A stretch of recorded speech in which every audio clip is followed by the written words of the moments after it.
Welcome, everyone, to the first of what will hopefully be many of our Black History Month commentaries. Basically, starting with this year, we will be able to record, at the very least, one commentary per February, possibly more, pertaining to incredible feats of African American or overall Black history and culture and media, essentially. It could be something like a Chadwick Boseman film because the man was amazing and is a whole walking tower of history. It could be something like the first ever African American superhero film like Meteor Man.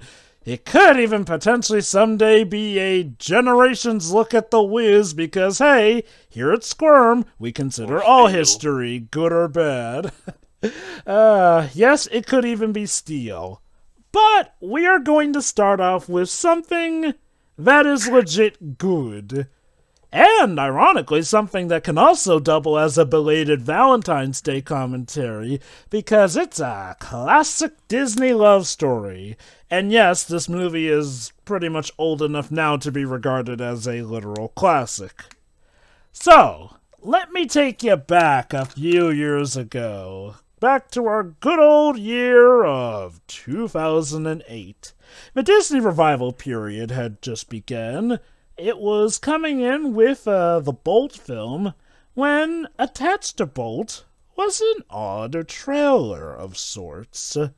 Now, as a kid, something about this trailer seemed weird to me. As in, I couldn't help but feel like something about it felt familiar, yet different from the Disney movies of the time.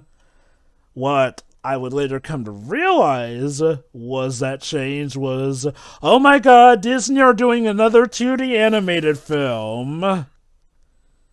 And as you can imagine, the hype train began there.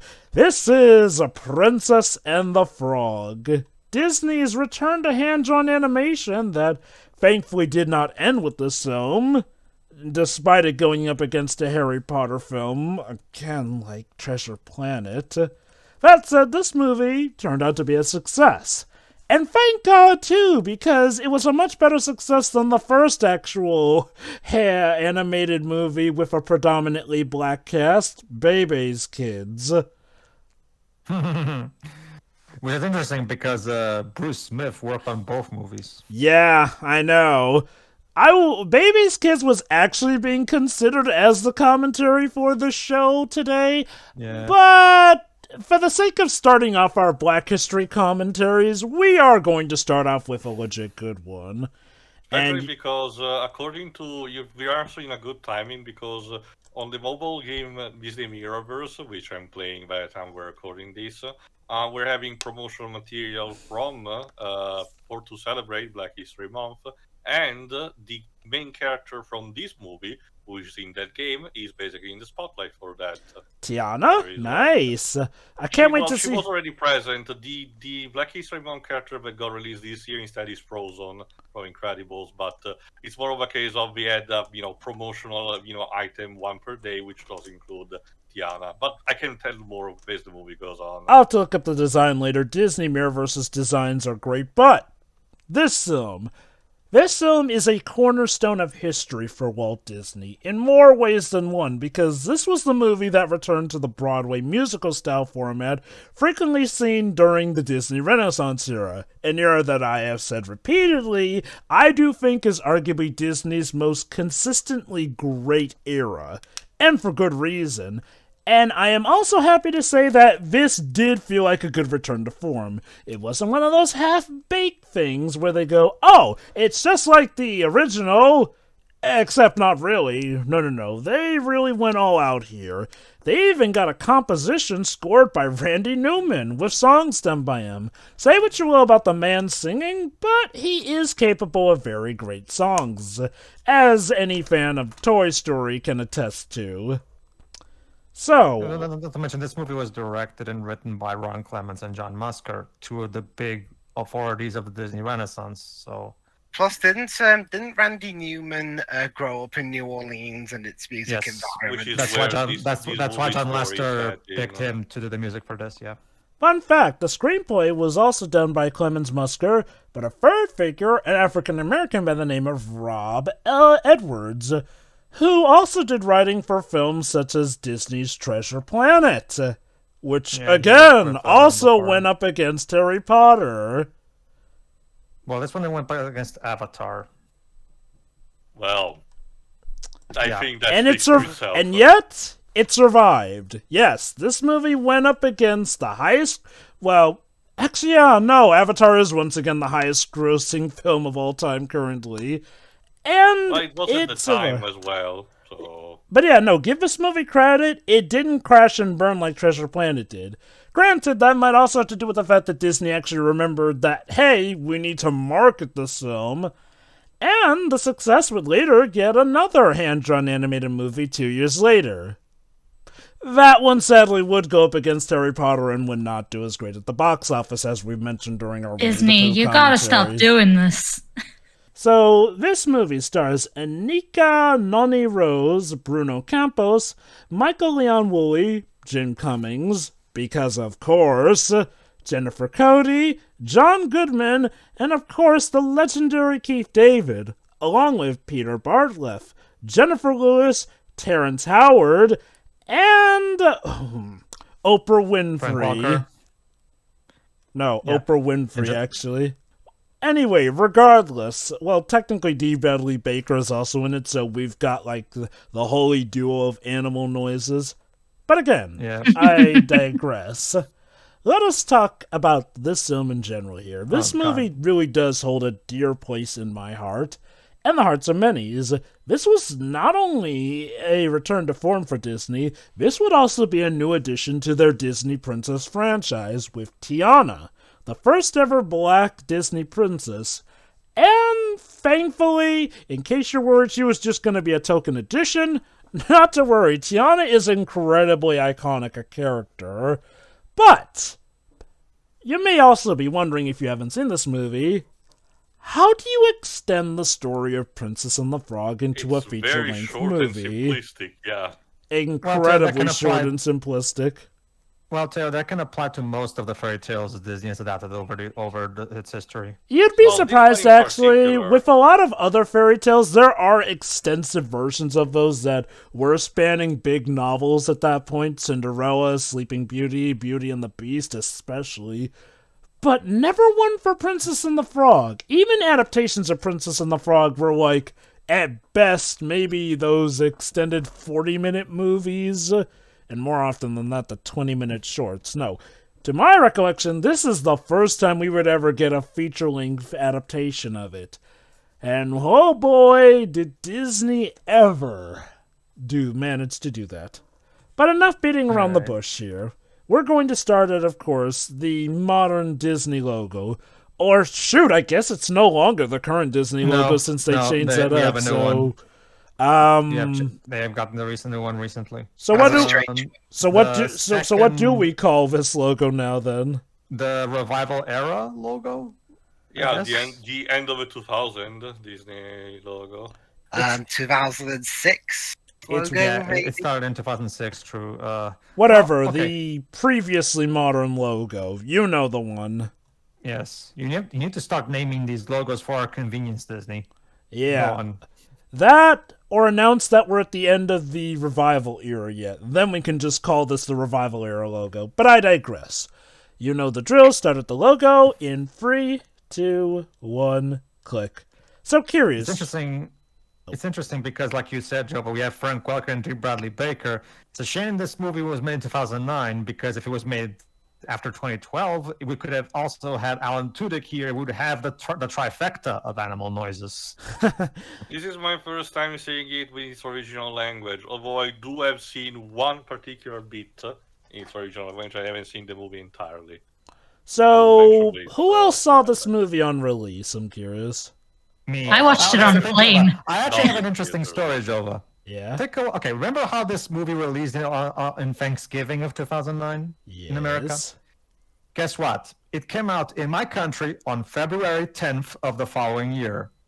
Right Right in time for Valentine's. And to give you an idea, Jova, by the time that movie came out, this movie came out in theaters in my country, the American DVD had already leaked So, onto the internet. So, I mean, granted, I guess if you still wanted that theater experience. I still went to see it because I wanted to watch the Portuguese dub. Because unfortunately, the Portuguese dub of this movie was the first ever time that Disney Portugal disappointed me. So, it was kind of a mixed bag of an experience. So one thing you'll notice is that this movie has a lot of throwbacks to Disney's previous animated canon.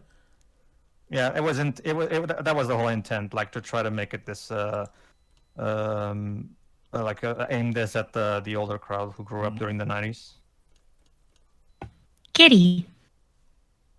And there's Oprah. Picked up the slippery creature.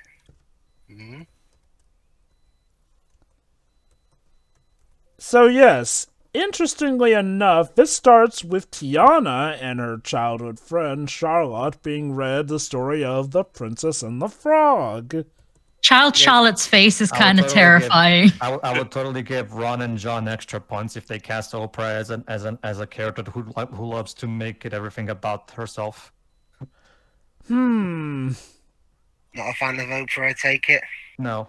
Okay, let me put it like Don't this. get me wrong. She's good. No. She's good in the movies she's been. She's a good actress. It's just that I don't like her as a person. Oh no.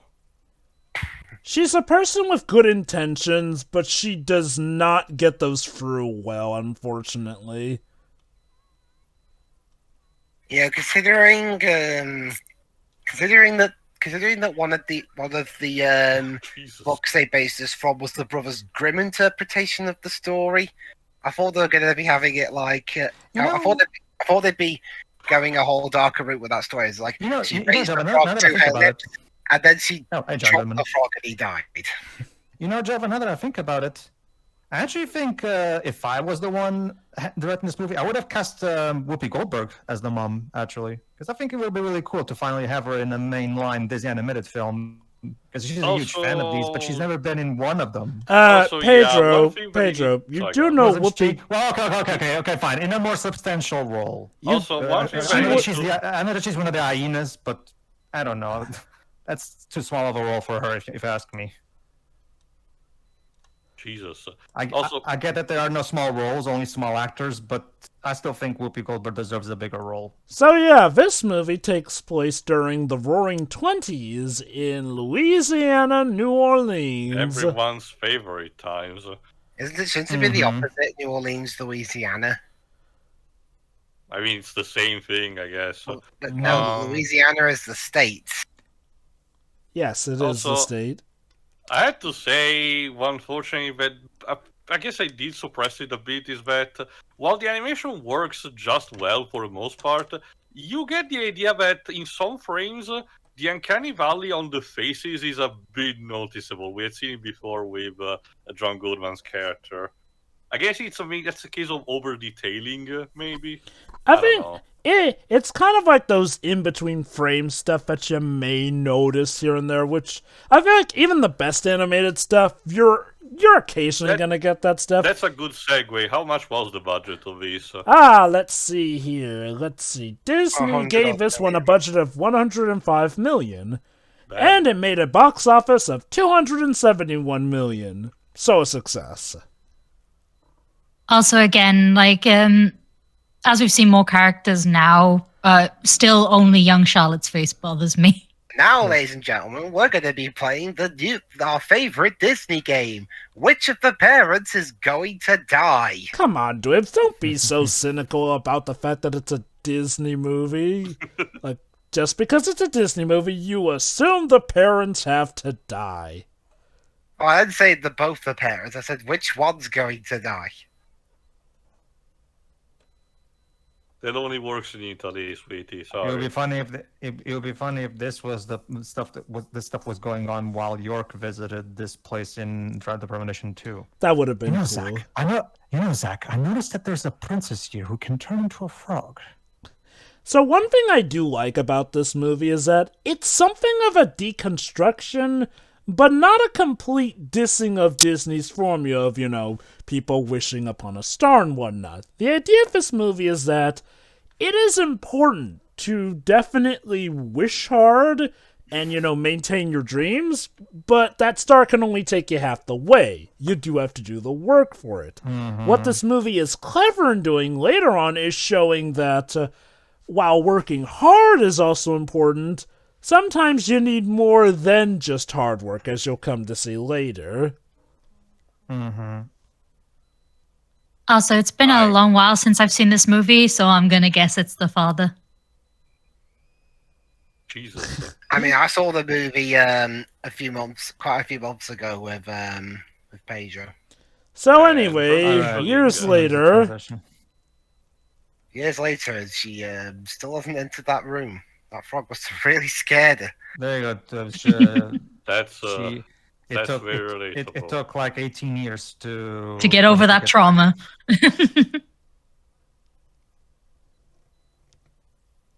So, the plot of this movie is that Tiana wants to fulfill her daddy's dream of opening a restaurant, because unfortunately her father passed in World War I. Well, there you are. That's and that is the conclusion of our favorite Disney game. I hope you enjoyed it. Tune us next time in any Disney movie, really. As you can what do I win? As you can see, Tiana is something of a workaholic. She literally came in from her night job just to go to her day job. I noticed someone was shaking the magic carpet on the right. Yeah, it was. So you have both a day job and a night job. How exactly are you still alive? Sheer determination. Yeah. There's only so much. Eventually your body will cease to function. Sheer determination cannot last you forever. It's implied she takes some breaks here and there, but yeah. Like I said, one thing this movie does do a good job in showing is that, you cannot rely on just wish power. However, the exact opposite of having dreams and aspirations is not necessarily good either. Alright, so from what I remember, Randy Newman doesn't actually sing any of the songs in this film. No. They got New Orleans musicians to do the songs, like this one right here. And that's when the characters are not singing. When it's a musical number, yes, the character's singing. But when it's I wonder who this guy is. Because this song right now, this is your typical Randy Newman song where it plays a song over the movie rather than the character singing it. If I remember correctly, this musician that's singing right now, he's a New Orleans musician. Mm-hmm. And here's Dr. Facilier, animated. Basically, Bruce Smith, who, like Jova said earlier, was the director of Bebe's Kids. He's the supervising animator for the villain, Dr. Facilier, which is pretty interesting. I'll talk more about Facilier later when we get to him. I'm sure that guy isn't important at all. Okay. Joe, I actually have a question for you, might as well, since about this movie. Okay, so this movie was, of course, propped up, especially at the time, as the first main canon Disney animated film with an all-black cast and all that stuff. However, the male lead is played by a Brazilian-American white guy. So what's your take on that? It's weird. Okay, whenever people say an all-black cast, I think the better way to put it would be predominantly black cast, because there are clearly some characters who aren't played by black cast members for obvious reasons.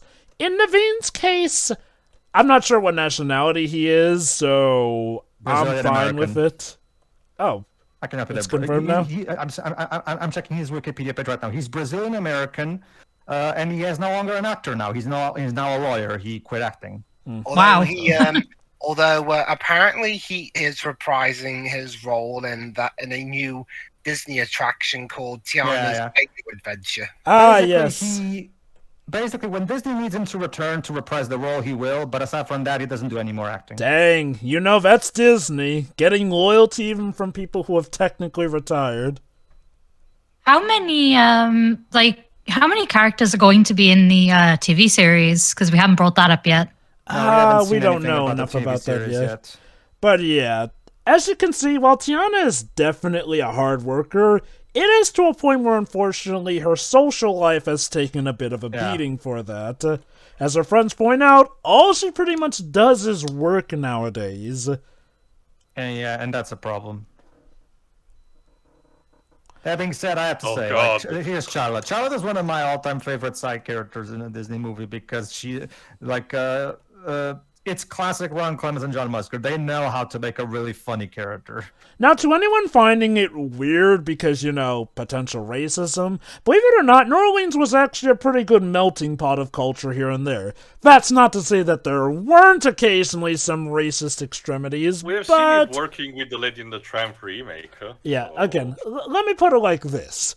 Yes, even when racism was the in thing to do, there were a good amount of people who did not resort to that, even back in the old days. So, this stuff is fine. Well, you have more knowledge about that, Joe, because I only got to know you on superficial level through history books and other stuff. But wearing speakeasy is also a good factor on that front. That too, yes, especially the Because it speakeasies. essentially allows people of any kind to just meet up and, be civil while having fun. Thanks, Prohibition, for uniting the people. Hooray! The government did not to something mention- right once. Oh, Not to mention, we established earlier in the prologue that not only is Charlotte and Tiana childhood friends, the families seem to be friends as well. So anyway, because Charlotte pretty much decked out a lot of her daddy's money to Tiana, Tiana finally has enough money to buy up this old factory and make that restaurant a reality. I think he was more offended that that she took his pastry than the I money. think you'll like Yeah. it. Since this is your first time watching the English version too, I think you'll like this. One of the Fenner brothers that we just saw earlier is voiced by Corey Burton. Huh. Yeah, again, they went all out with the cast for this. Well, Corey Burton is a Disney regular. He does a shit ton of voice work for Disney. It also showcases the fact that there's a good mix-up of, actual actors and actual voice actors. Also, they also got Kevin Michael Richardson and Emerald Laglace as well in this movie. Okay.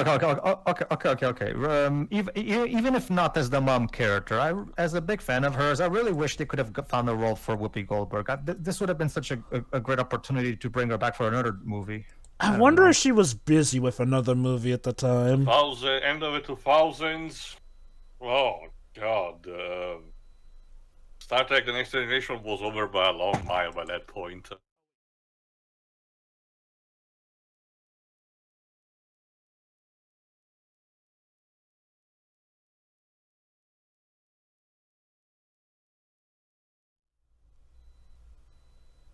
Get it?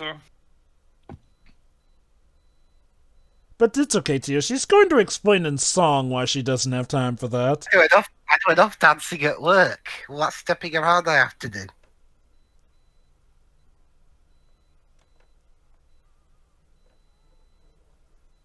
So yeah, Tiana's Place will be the name of it.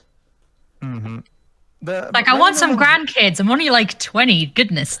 It's I wonder if you wanted to be cheeky and Look, be also Mom. parallel to the Father of the Prince in Cinderella. Also, Look, Mom, Tio, if you want grandchildren so badly, adopt. A little bit of a treat for you. I don't know if it's intentional, but this is kind of a bit of a throwback to one of the styles from Fantasia 2000, essentially. A bit, Yeah, I can see that. Not just that. Even that movie was also, again, this particular style, as well as in Fantasia 2000, is specifically a throwback to cartoons from the 1970s. Because one of the big things in the 1970s was the minimalistic stylization.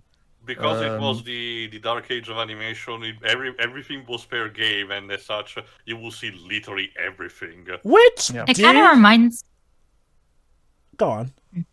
It kind of reminds me a little bit of the some of the Fate sequences from Hercules. Yeah. Remind me again which year specifically this came out. 2009. Whoopi Goldberg was basically doing Medea Goes to Jail. So something tells me she would have been perfectly available for this. Yeah. I mean, unless she liked being in that movie. God, I really need to give the Medea movies a look back. Nah, watch the Sister Act movies instead. That's my recommendation. Which reminds me, they're making a new one. I can't deny I had a soft spot for Medea back in the day.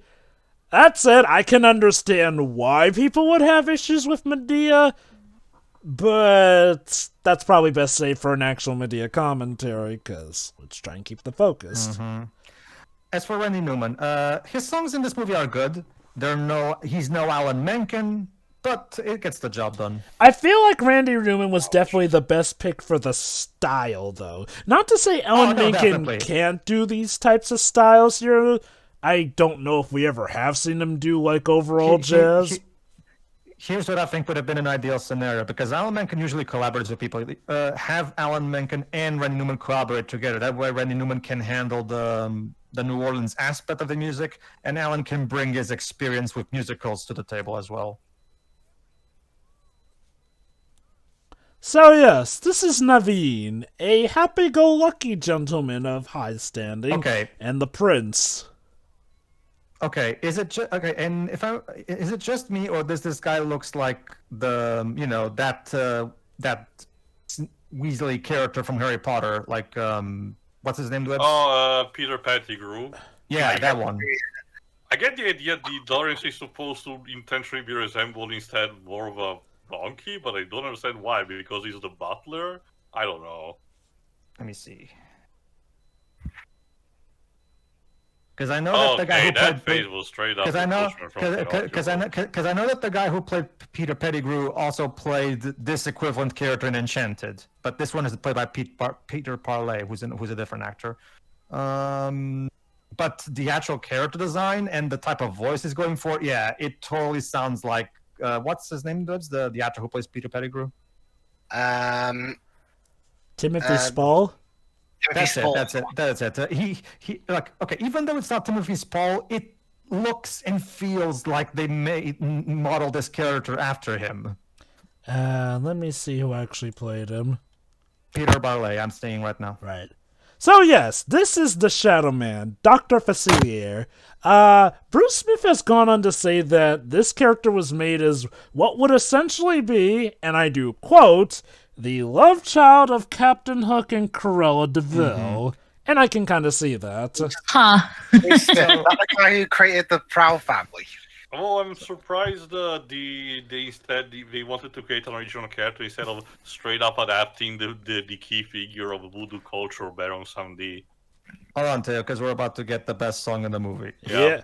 As typical, the villain song is the best. And Keith David is perfect as usual. Yeah, Keith David is surprisingly great at singing, too. Oh yeah, he is the full package. You know, in terms of straight Disney movies, as in ones not done by Pixar, it's nice to see Randy Newman do a good score for it, because I think the last time he did one for just a plain Disney movie was James and the Giant Peach. Was that a Disney? Hold on, did that start off as a Disney movie, or was that one that Disney ended up buying later? No, it was a Disney movie from the start. It was always a Disney movie. And his music in that film was just... It's like 2009, 2010 were actually, in my opinion, his best years, because they did this and he did Toy Story 3, which is my favorite score of his. Mm-hmm. He was definitely on point. Yeah, I still wonder, composers are very versatile people. I'm surprised he didn't do Cars 2 as much as I liked Giacchino's score in that film. Cars 2 was definitely going for something different, and let's leave it at that. We've had our notes to give. Yeah. To be fair, the score was actually one of the few good things about that movie. Considering how it was extremely popular around the time, I wonder how much influence also from the voodoo culture of Monkey Island got seeped into this. So yeah, the song also serves as an excuse to tell us Naveen's backstory and what exactly is his deal.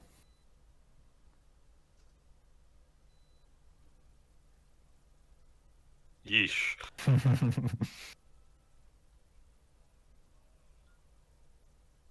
The tower, of course. Yeah, if you pay attention to the number, if you know any experience of the tarots, you can recognize the symbols. Mm-hmm.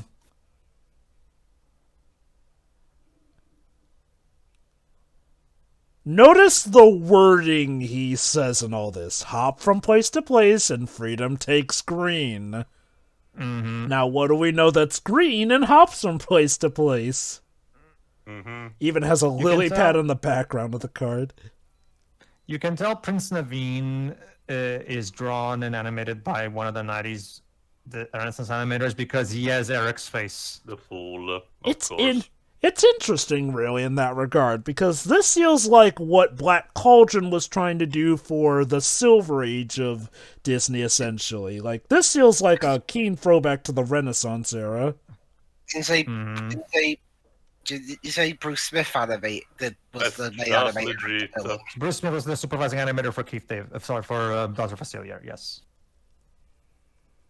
Well, yeah, the design does look like something that came from the Proud family. Yeah. So Yeah, basically he's also the creator of the Proud family, for those who don't know. He's come such a long way from Baby's Kids, hasn't he? Oh, yeah. who hasn't?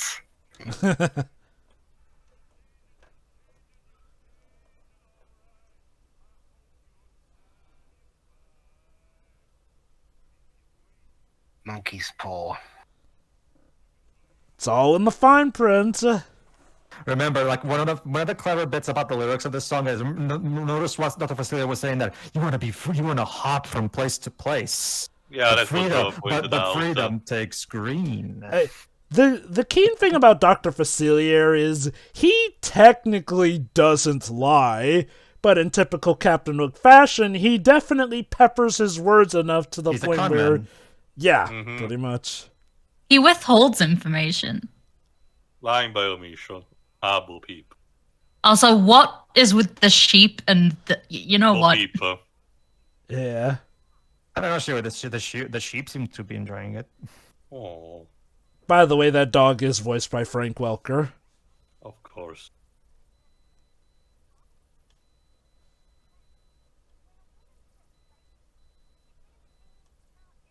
Oh my god, it's the mythical...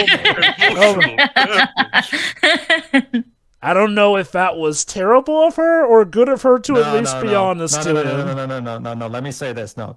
Charlotte is 100% right. So many times have I told Vanessa to do something, some kind of a chore that needs to be done, and she would say, "I'll do it later," but she never actually does, and I end up having to do it myself.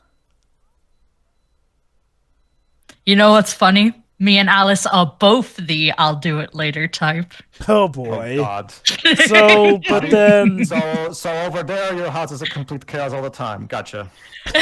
No, not exactly. Eventually, stuff will get done. Eventually, Yeah. when the house is so buried in garbage to the point where you can't breathe, that's when you have to do it so you can survive. So that's. I when- love that. I love that. No, we're not that bad. I love that she had to create Sure. a beauty mark. Yeah. Oh, this one. Whee! Hey, I recognize that dance step from Sleeping Beauty Yeah. and that same overlay from both A Sleeping Beauty and Beauty and the Beast. Again, good throwbacks. Charlotte's a Also- fun character. Also, speaking of same animators / designers, Tiana, I can see Mulan's face in Tiana. Like if you look for it, you'll see what I mean.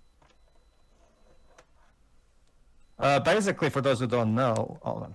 Oh wait. I actually don't know which of the two is Corey Burton. Ouch. Kiryu? What is he doing here? Once If you again, don't know, throwing a Yakuza wrench into 0 is a people's real estate plans. minigame where Kiryu goes around with an actual, 24-hour filled with cash offering to buy properties. Mm-hmm. Also, dude, what are you trying to say? Casual racism. Okay. I'm pretty sure that's what they were going at. Okay. To be fair, isn't this just plain greed on their part rather Oh! than racism specifically? Oh yes. The fact that they accepted another cash offer is greed, but the point where they said a woman of your background is probably better off where you're at, yeah. that's, Yeah, Right. the microaggressions. to give this movie credit, it does not sugarcoat. Yeah, there were and still Sean, are do I some need to crap get- people like that. So do we call PC Principal over here? Oh, don't worry, those guys will get what's coming to them later in the film. Christ. The merchandise will be fantastic with this. Yes, really good Tiana about did Charlotte. in fact This is have what's 2 different figures sold of her because she gets 2 different dresses. This is what's really good about Charlotte. Like, she's a really good friend. The moment Tiana fell and everything, she immediately went for the help, despite having that with the prince. So she still stopped. So she has her moral compass in the right direction. She does, yes. She is a larger-than-life personality, but that doesn't make her blind to what's going on around her. No, she's a little ditzy, but not at all annoying, and is like genuinely a nice person. I do hope she comes back for the series. Same. But yeah, no, this is actually pretty good timing because, yeah, not only, like Tio mentioned, are we getting that Mirrorverse stuff, Oh, but this bit. The teaser trailer that Joa mentioned, Yep. it was this scene, basically.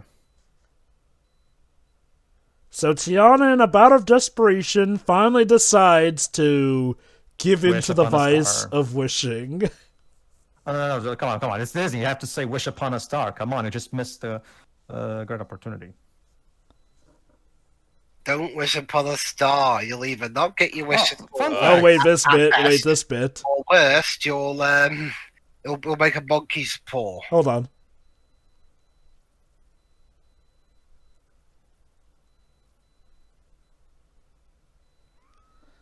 Well, hey, that's- you that's offered pretty it. realistic. Speaking of the wishing star, fun fact, the this wishing star that keeps appearing in Disney movies. Yeah. We're basically, everybody, we're recording this in February of 2023, and this upcoming year, the new Disney animated film is going to be Wish, the 100th, the movie that's going to celebrate the 100th year of the studio, and it's going to tell the backstory. It's called Wish, and it's going to tell the backstory of the wishing star. So we're finally going to see what's this star's story. Huh, I always thought the wishing star was just the blue fairy from Pinocchio, honestly. Well, that's the thing, Jova. Apparently, there's something more to that star that we don't know.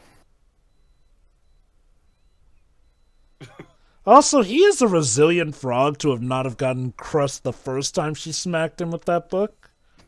Not to mention, Jova, if Peter Pan is anything to go by, that star is apparently also a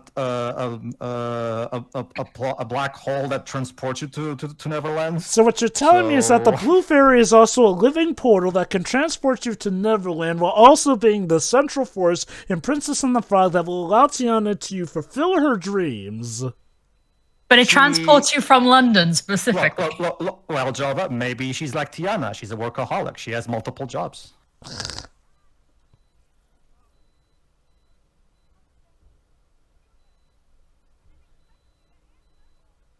Well, then why did you ask to be? Yeah, exactly. It's on you, lady.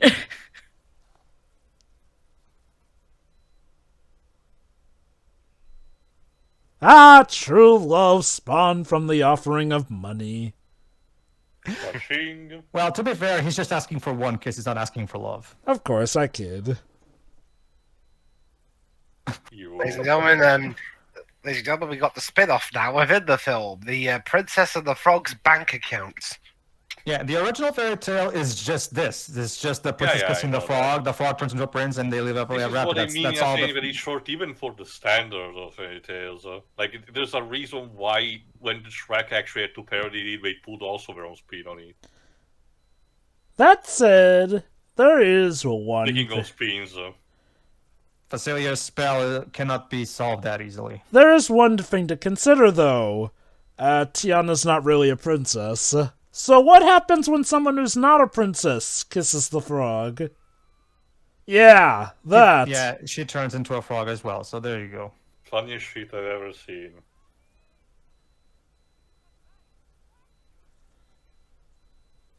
For the miracles of nature. That's not going to make you feel much You better. will learn true facts about the frog.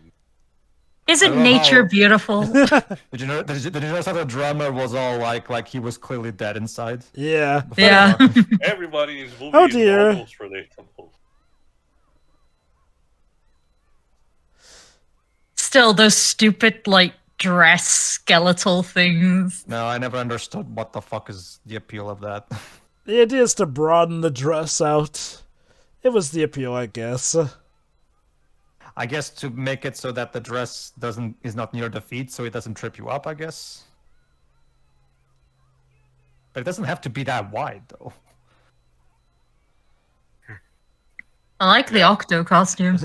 Classic joke. I need to stop drinking. And yes, that means they can start to understand animal language.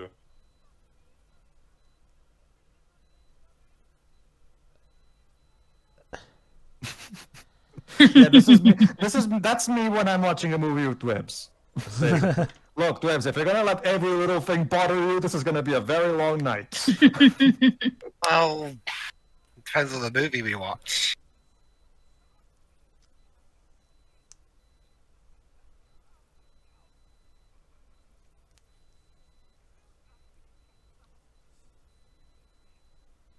So yeah, it turns out this Naveen is not really Naveen. It's Lawrence. Who had more or less Oh, that guns. must have hurt. I do kind of find it interesting how they legit went with Lawrence kind of just becoming a straight-up bad guy relatively early into the film. Well, as we saw in the song, Facilier subtly giving a proposal. You'd work for me and you'll get riches. Yeah. Mm-hmm. Preyed upon the fact that he feels, oppressed by his lifestyle. Mm-hmm.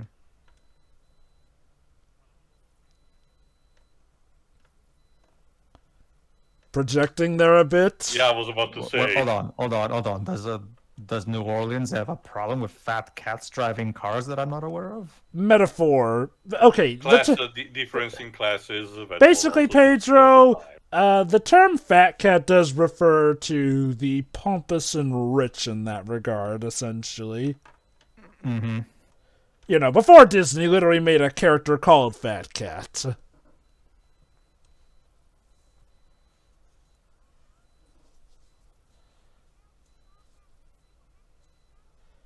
Yeah, the thing is, the Shadow Man has something of a reputation around town. It's a good.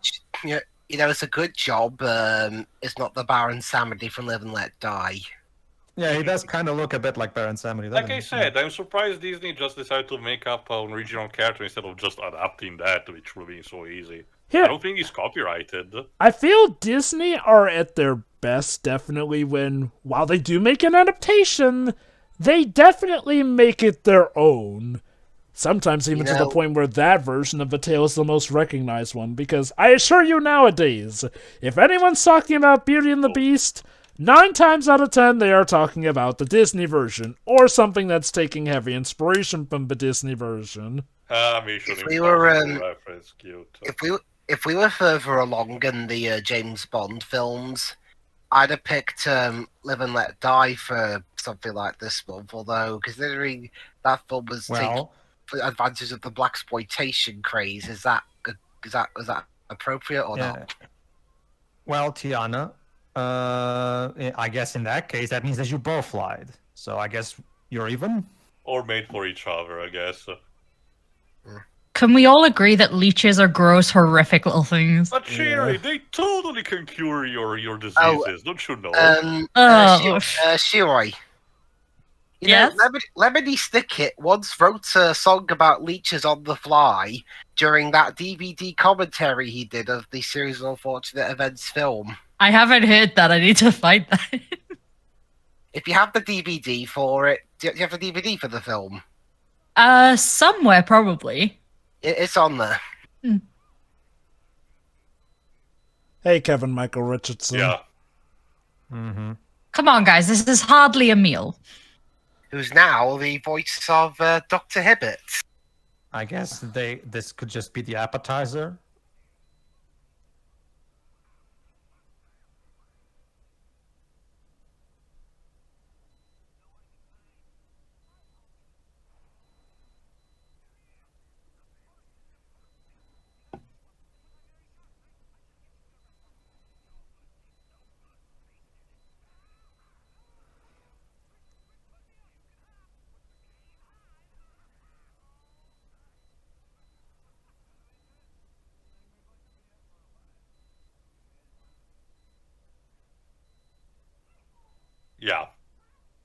Exactly.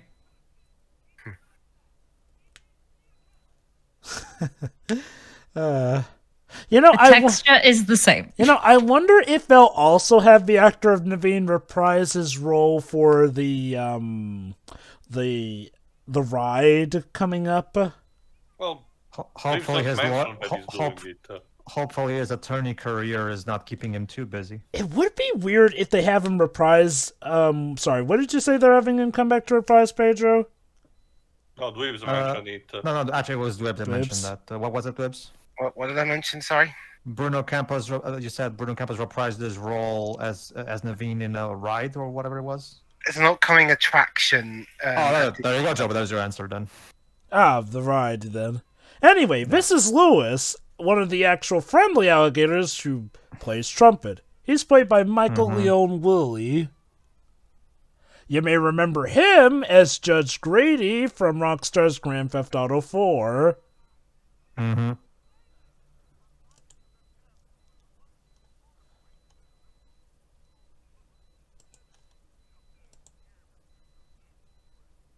Oh, Oh, this bit. He tried once.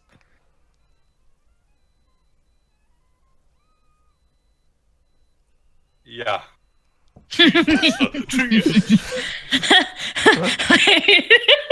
People just happen to have all those AK-47s on hand just in case. Pedro, bless be the Second Amendment. To be fair, Gator... Also, obviously, wealthy cruise ship. They're going to have some protection, I guess. And I guess, to be fair, gators do tend to be an issue down in New Orleans.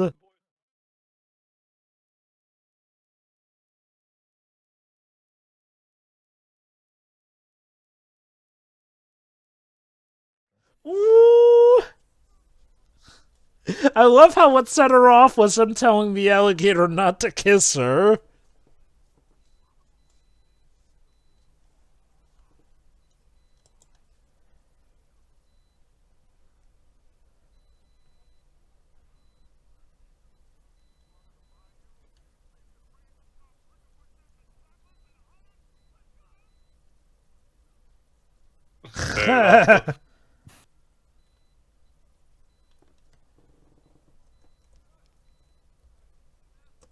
So, these two are two sides of the coin, essentially. Tiana is straightforward, but can be very rough around the edges. So, while she definitely is good at, shall we say, forcing someone to get off their rear end and get to work, she's not exactly the master of charisma.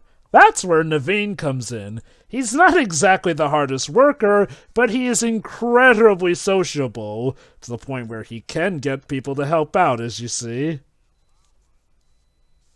Hey, we have an alligator song that actually makes sense during the movie.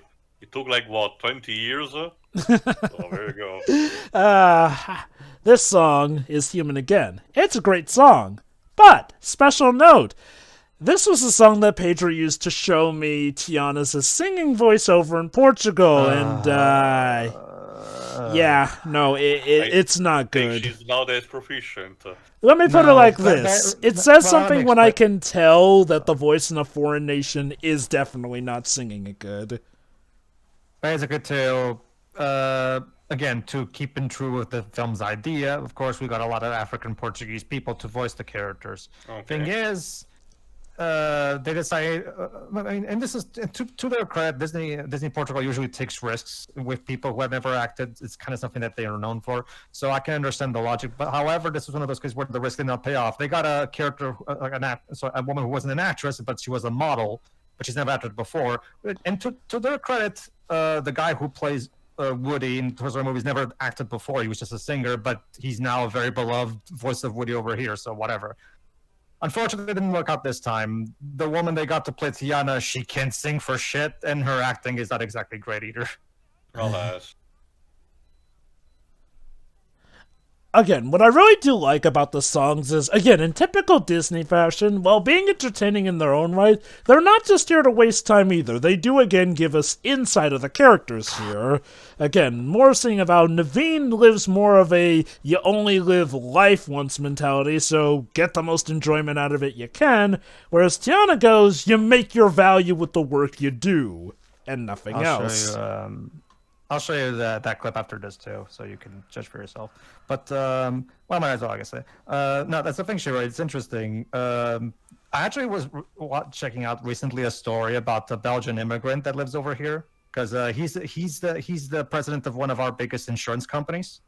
He said that when he first migrated over here, he was having car problems in the night during the rain. A car parked right in front of his, and according to him, oh crap, I don't have a gun. Because remember, he had just arrived here, but apparently I don't have a gun. However, since all the person wanted was to help him with his car trouble, he was like, oh, okay, never mind.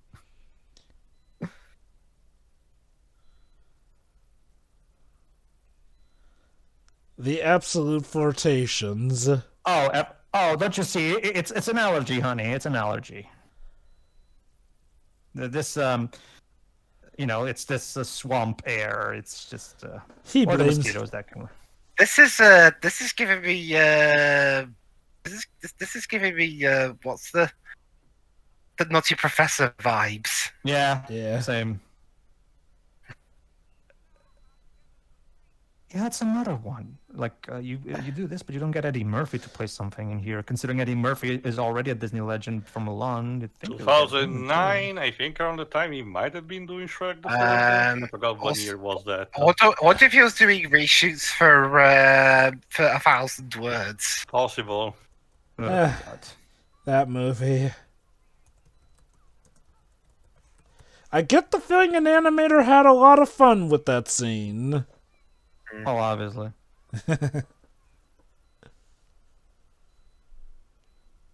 Yeesh. Not enough blood.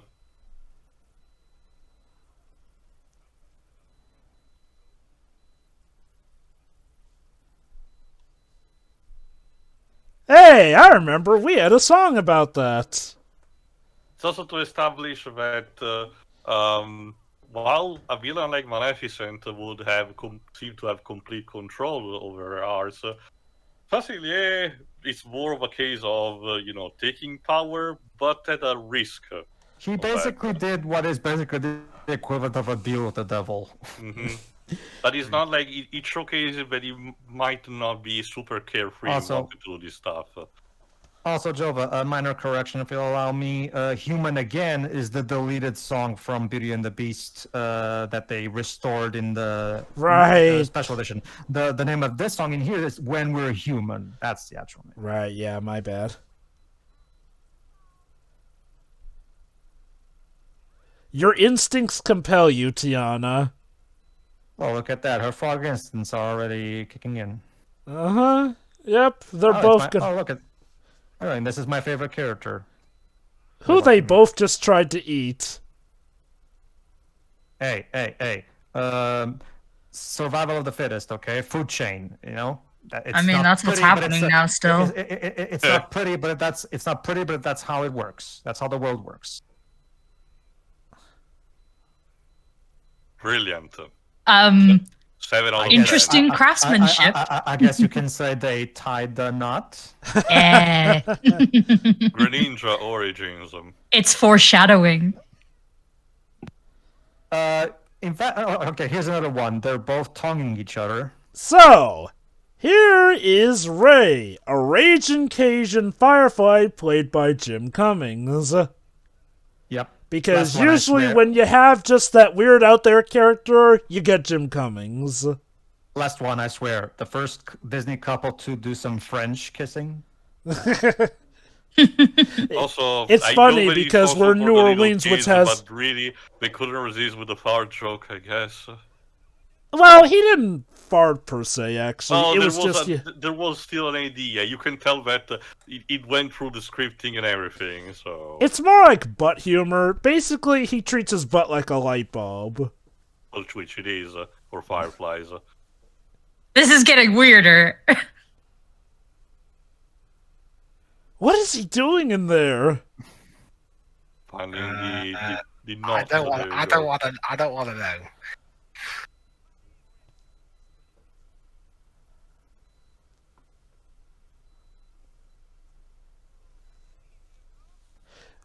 It's funny you mentioned the French kissing because, yeah, Cajuns are descended from the French who emigrated to Well, that wasn't area. Louisiana part of the French colonies, but was instead later on sold to the United States? Yep, the Louisiana Purchase. And later, there would be a lot of interesting folks who would come to the Louisiana area. Mostly pirates, thieves, beggars, and, well... I still don't understand the logic that the United States kept for a long time not trying to bonifying the swamps. It's not even for a case of protecting the species, because back then nobody gave a shit. Can you imagine Tiana and Naveen telling this story to their future children? Like, hey, mommy, how you and your daddy? How was you and daddy's first kiss? Well, you see, son, we tied ourselves with our own tongues. Well, technically, it might be... and both his tongue was in my mouth, and my tongue was in his mouth. Oh, by the way, Cousin Randy is played by Randy Newman. Yep. I love this song. Mm-hmm. Again, in addition to the jazz, we also do get a nice little traditional Cajun tune, complete with accordion, of course. Mm-hmm. No, seriously, if there's ever a place I would recommend visiting in the United States, it is New Orleans. They've got, like, everything from jazz to classic to, of course, a good old Raging Cajun tune. And the scenery's great, too. I'm also obviously interested in the cuisine.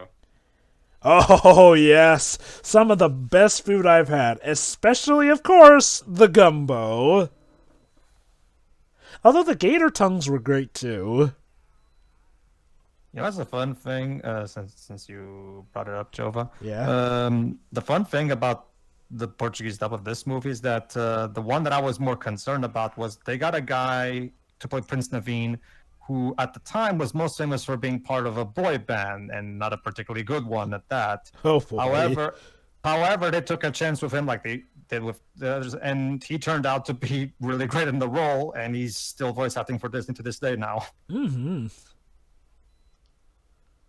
He played Hans in Frozen as well. Oh.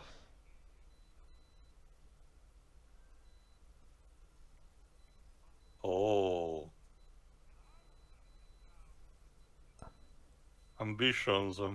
Yep. Well, at least he's just settling for New Orleans and not complete world domination. Yes, I also played Vampire the Masquerade.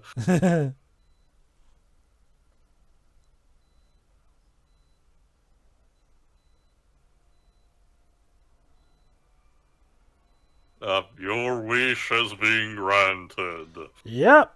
Essentially extra shadow power. But at what cost? Well, basically... I'm sure it's gonna be fine, Shira. Here's the thing with his friends on the other side, Shiroi. As long as he comes through on the deal, he's usually good. However, like he mentioned, the catch is that the wishes that he makes from them, or his magic in general, can't necessarily be done directly for himself. As he showed when he tried putting the necklace on, it didn't work for him.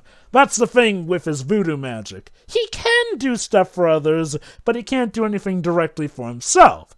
However, if he were to, say, grant the wish of a certain butler who is sick of his old life, and just so happened to use that butler to make himself the head honcho of the town, well, there's nothing in the rules against that. Basically, the wishing that... Hold on. Oh, sorry.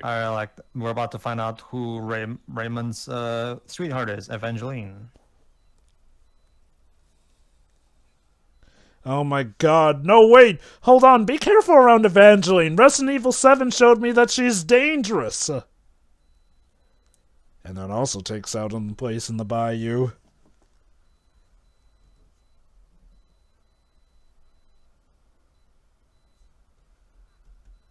Who does Randy Newman play in this? Oh, he played Cameo. Cousin Randy, who just showed up right before the song.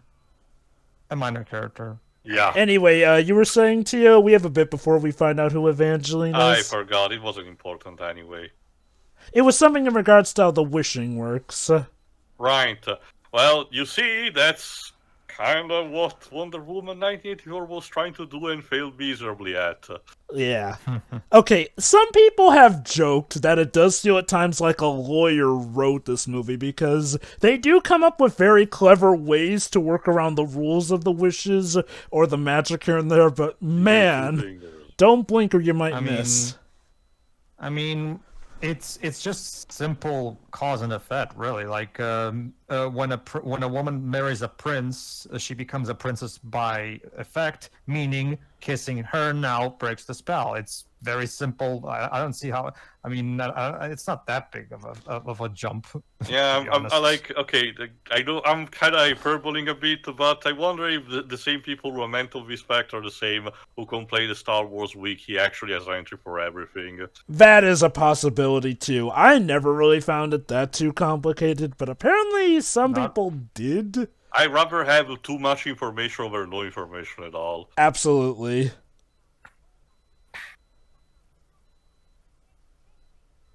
I love this line from nothing.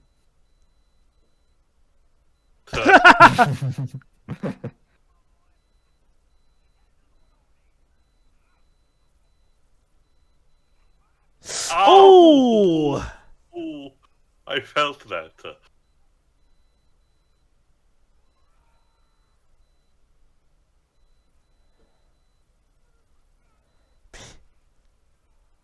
Oh! Damn it. Yeah.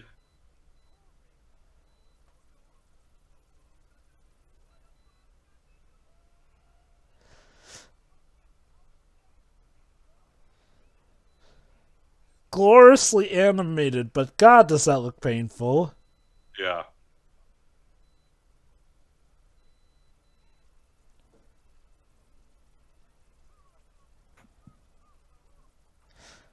Yeah. Oh.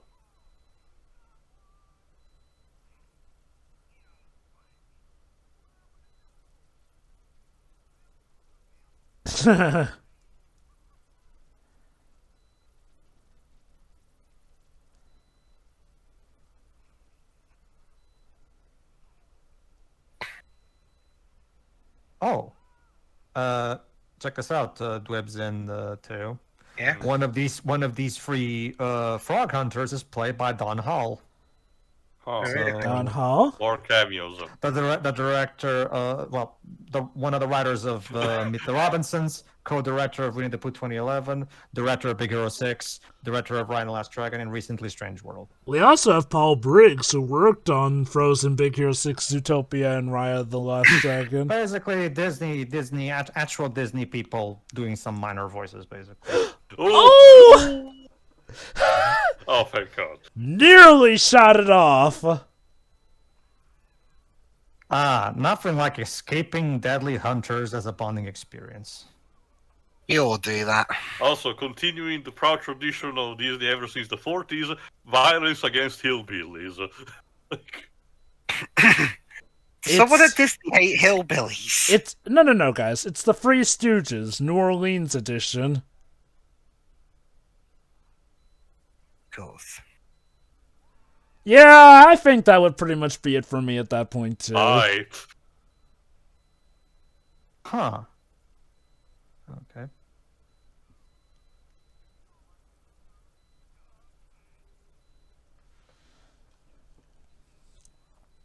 I gotta say, Ray's very resilient for a Firefly.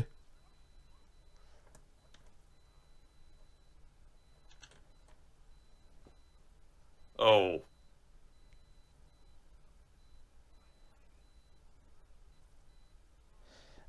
Nothing like nearly being eaten to bond over. Yeah, that's what I said. Not a complete stick in the mud, just only like halfway into the mud. I really do like how Tiana and Naveen's relationship develops over time. I mean, okay, granted, to be fair, by the time of the Disney Renaissance, Disney were better on this. Little Mermaid notwithstanding. Yeah. No, definitely. I actually, at the time of this recording, I rewatched Little Mermaid yesterday, and yeah, this is definitely showing how this movie does it much better. Let me put it like this. We'll eventually get to our generations of Little Mermaid, but I'll say this. I do still think it's good, especially, it is the one that really helped kickstart... Actually, no, it literally did start the Renaissance era, but it is probably the one Renaissance era film that definitely needs a remake the most. Pocahontas is still worse, obviously, but yeah, it's definitely, in my opinion, Ron Clements and John Musker's weaker movie. Let me put it this. Pocahontas has its own issues. I would argue Little Mermaid... Okay, Pocahontas has more issues, but that's from, a different standpoint that doesn't necessarily have to do with the movie's quality, per se. It's interesting. It's interesting because I actually taught Vanessa how to do this, actually. Mm-hmm. Also, I have to give Disney credit for this movie especially. They made the food look absolutely delicious. Yes, even the food that comes from the flipping swamp.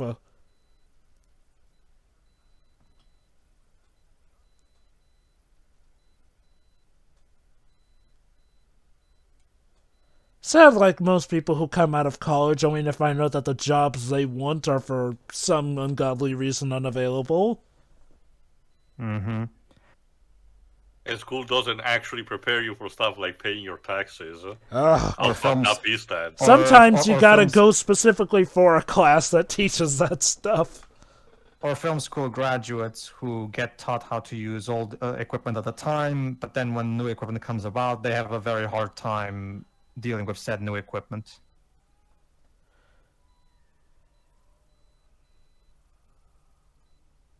Although, Also, I guess... someone was a fan of Heart of Darkness on the PS1. Oh yeah, no, the shadow animations are great in this. Oh yeah, speaking, since I'm the guy in charge of those in this channel, there was a Princess and the Frog video game on the Wii. The problem is, it's just a mini game. It's just a mini game compilation thingy. It's not really a game that follows the plot of the movie in any way, shape, or form. So, I guess it's a good segue. Which, well, I mean, it's a more obvious, answer in this case than in others that we had noticed, but. Kingdom Hearts Sword, yes or no? And yes, please. Just turn Sora, Donald, and Griffin into frogs. There you go. That's the usual way Kingdom Hearts does all the ingredients are there. Either frogs or other swamp creatures, or maybe... Yes. So he's in love with the wishing star. Friends on the Other Side is my favorite song, but this is a close second because I love this Raymond is my favorite character in this movie for one simple reason. This entire plotline feels like a classic fairy tale. A firefly who's in love with a star. A firefly who's in love with a star because he thinks it's a firefly. That's just classic fairy tale storytelling. So he's in love with the blue fairy. He doesn't know it's a blue. It's a well. If there's one thing Raymond is not, Jova, and that's a racist. Well, so the funny thing, Pedro, is going off of what happens by the end, maybe the blue fairy returns his feelings. Yeah, she's never danced. Yeah, if she came in, so you can dance.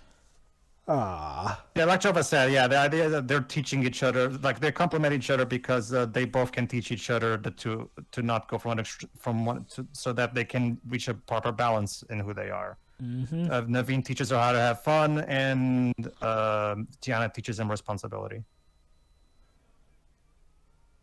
And yeah, it pretty much is a given, but I do have to say also, again, the Raymond animation is grand for this movie. Raymond and Louie are clearly playing Cupid right now.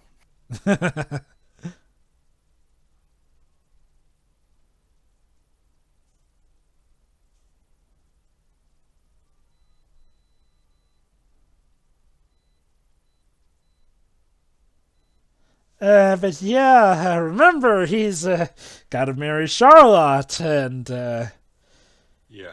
Not just that, it's one of the. It's kind of. This is also kind of similar to something like Beauty and the Beast, where Naveen, you can tell Naveen has already fallen for her, but Tiana hasn't.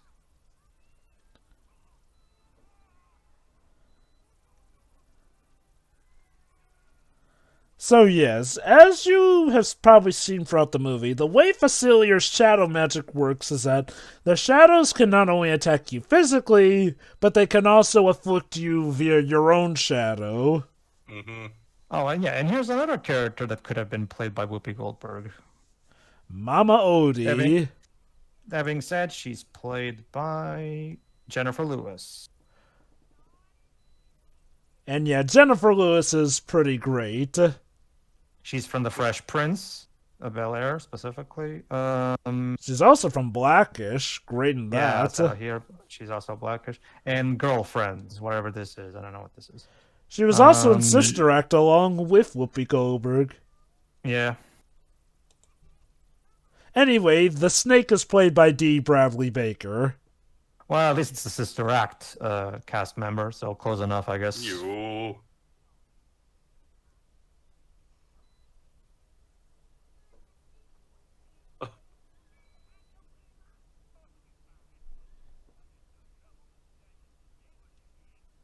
Heh. He means that literally. So Yeah. he's a firefly. So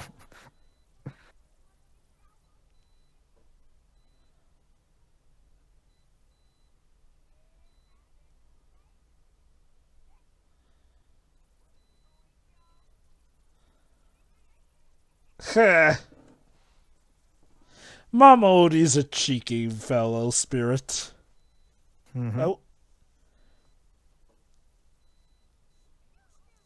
Oh, man, Will's mother really let herself go, didn't she? well, you know, she retired to the bayou and became, you know, a swamp witch. As you tend to do with age. Remind me. Was James Avery already passed by this point? Let me see. Sorry, who now? James Avery. Uncle Phil. If you Let me check. Uncle Phil from. Yeah, I know. Also the Shredder. Yeah. He died in 2013. Yeah. Oh, okay. So that's another actor that I would have loved to see in this movie too. Admittedly, there's only so many characters to have given big name actors to, so. Sure. Ow. Sure. That said, that would have been interesting if they turned this into a big Fresh Prince of Bel-Air reunion.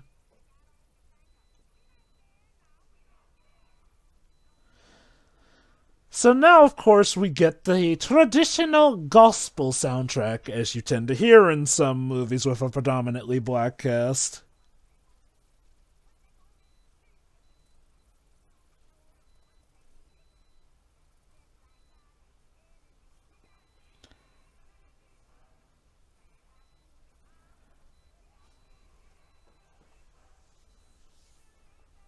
Also, I noticed the lamp also from the objects. So they really did with the cameo, the Easter eggs here. Nice. Oh no, nothing. I was just looking at the pearl.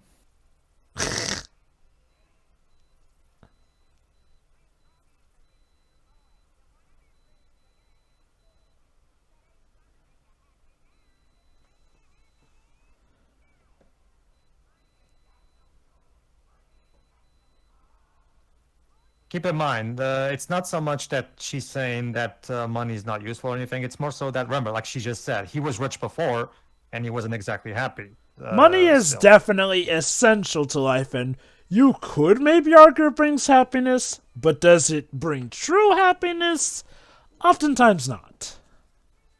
Like, money brings, like, things that most certainly bring happiness, like a home, food, all that good stuff. It's about being wise with it. I think, here's the best way to put it. Money is important for survival. Happiness, on the other hand, that's a different... Because, like, for example, a good example is, of course, The Life and Times of Scrooge McDuck, where by the end of that story, Scrooge becomes the richest duck in the world, but he's a lonely old man who has no one to talk to, and he's just miserable, even if he won't admit it. And but everyone... when his nephews... When his nephews finally, you know, retouch with him, and he's like he has a bright spot of life in himself, and like he feels young again. because he finally has a family to talk to and stuff like that, and go on adventures and shit like that.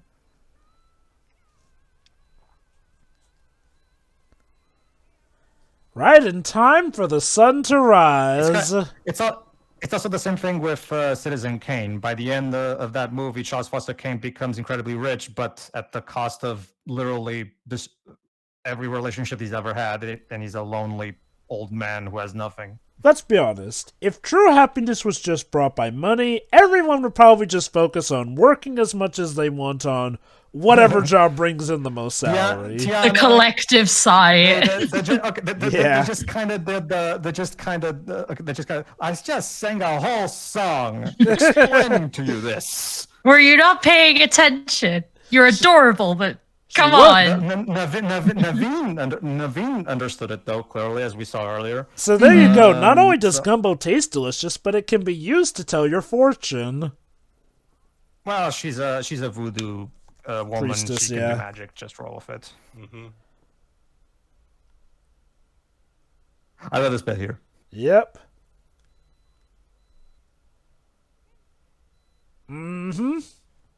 The way the magic works in this movie is essentially exact wording more often than not. Yeah, exact wording, basically.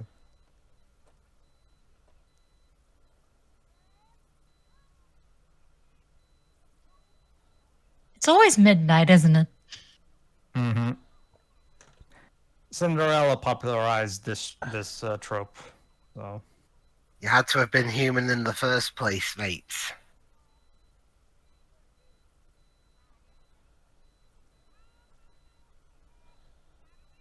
Yeah, now out. Now get out. Oh, fuck off. I'm busy doing something.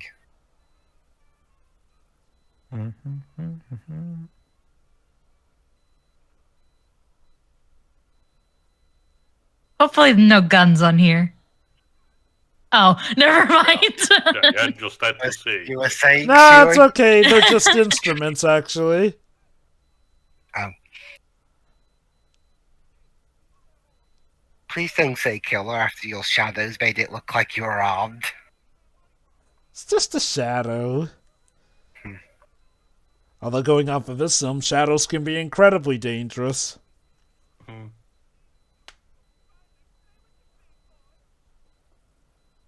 Also, damn, Sparks, the dragonfly, really let himself go.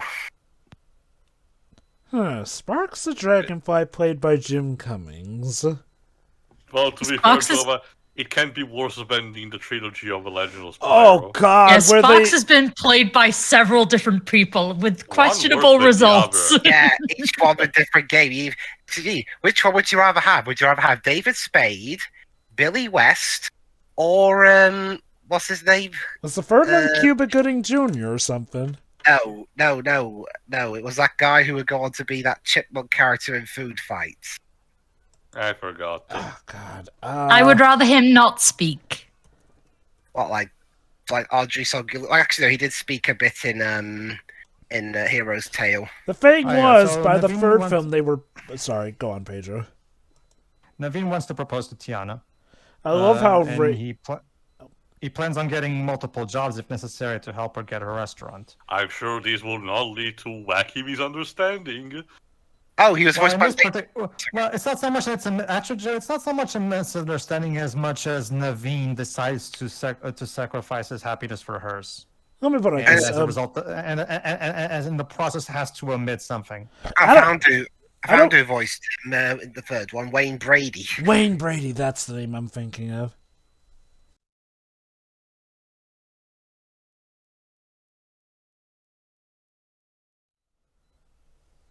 I'm not sure if the Italian dub made it seem like it was a misunderstanding, but I can assure you two that the way it's supposed to go is not necessarily a misunderstanding. I forgot most of it, and to be honest, this original one is much better anyway. Dude, rewind.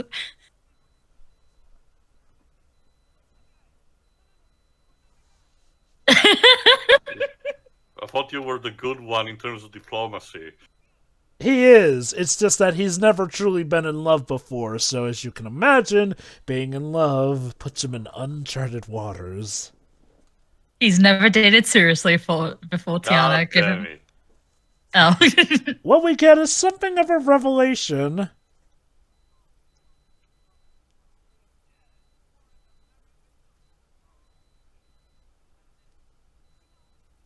Yeah, here you go. Yeah.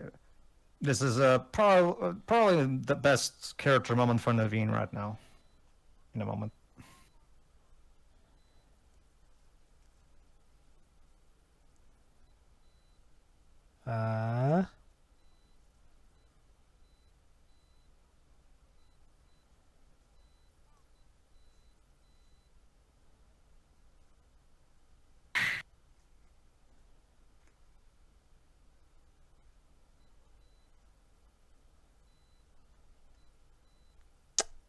Yeah. And that's the issue. Hold on.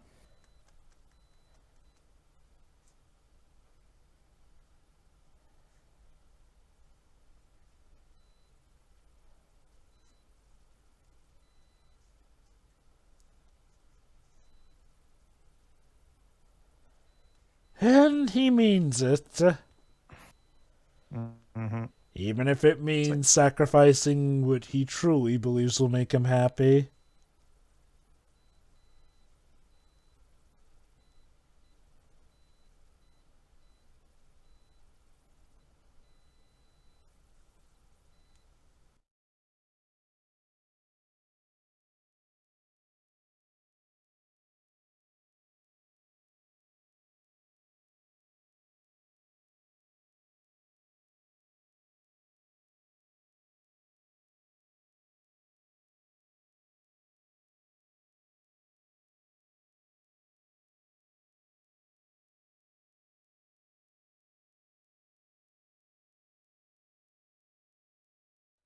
I do like how that bit is what triggers Tiana to also start to question, maybe I was a little too focused on just work and no play. All work and no play make my friends on the other side dull boys. Huh. You know, this is kind of a tricked out version of a Shining when you think about it. We got a workaholic, spirits, and all that jazz.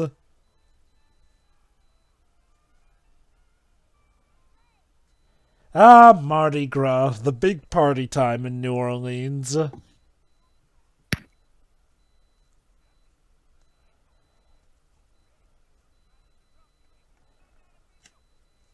Sure. You already said too much.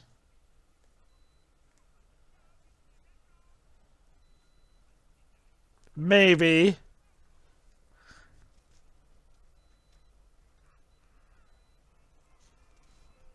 Hey, King Tyrant. Triton.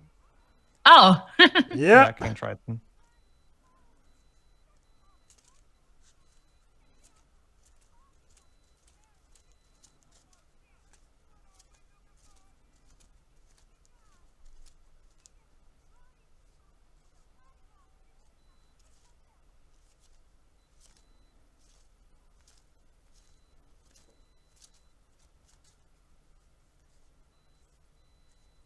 Literally getting married at the Mardi Gras parade and everything. Okay, to be fair, Tiana, this was the agreement you had. He will marry Charlotte and get you a restaurant. That was the deal you two made. So technically, from your perspective, he's doing what you two agreed upon.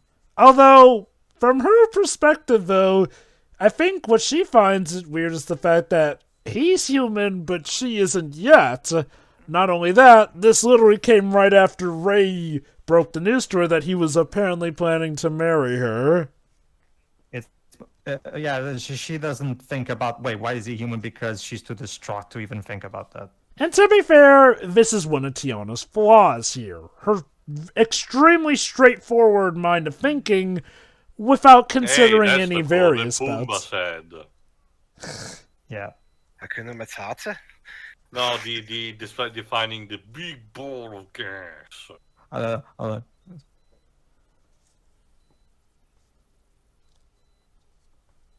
Sure.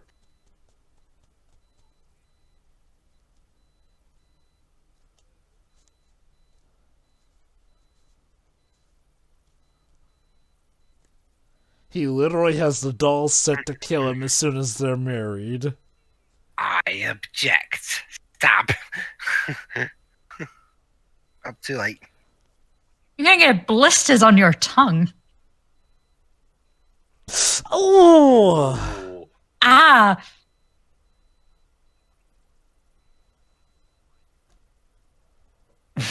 What a great answer to a wedding. Oh yes, I'm all for it.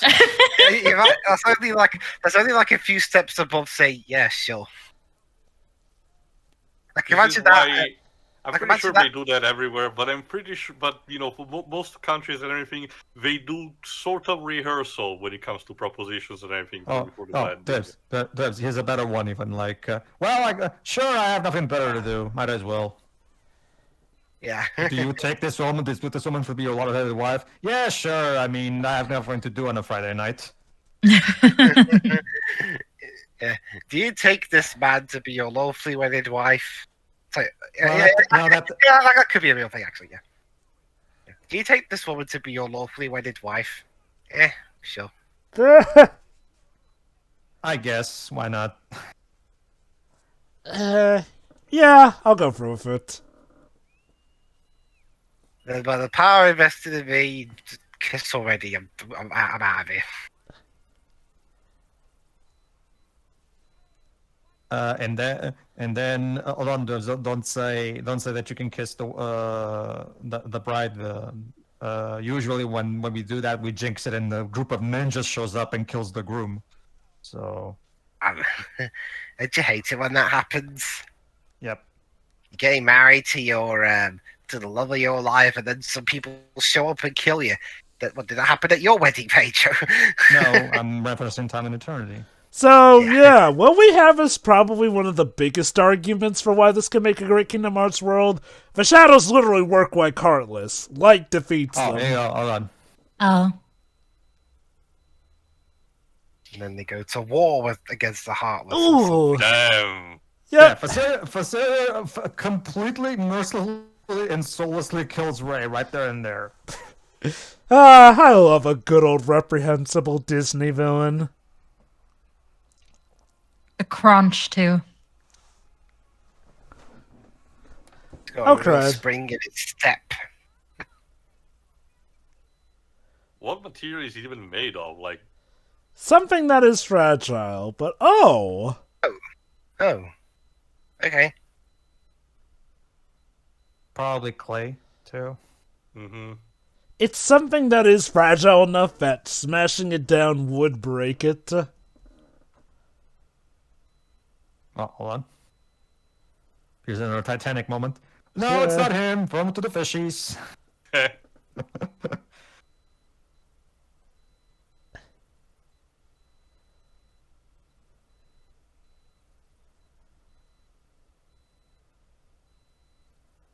Also, someone in the development team was created a fan of Nightmare on Elm Street because this is straight up how Freddy Krueger works. Yep. It's like a Bruce W. Smith, then.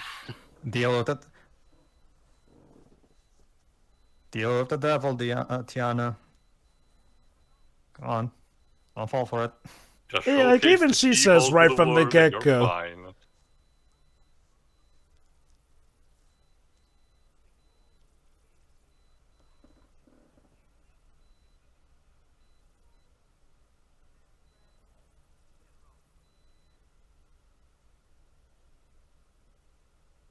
Yeah, let's go Well, I there, why mean- don't we? Well, you bastard. Well, I mean, one set of those people were racist, and the other one was just worried about losing the person who was probably the reason people went there in the first place. True, So- yeah. Like, you saw how devastated the cook was when she pretty much made enough money right there and then. Yeah.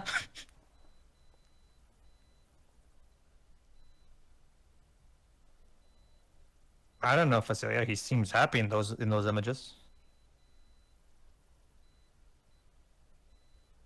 You can give him everything. You and the restaurant. Yeah, if you want, Personal space. If you wanted to be even more manipulative, he could have just been like, you can bring your daddy back to life, or something like that.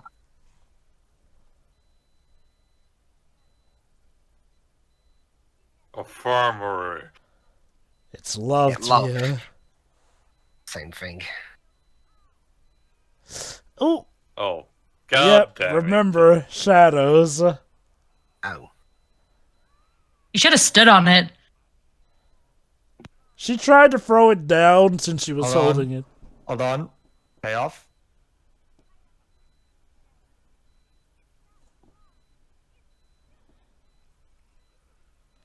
Ah. Oh boy. And now, one A of the more underrated reprise. Disney villain deaths. Yeah, not just that. One of the more underrated Disney villain deaths. Hi!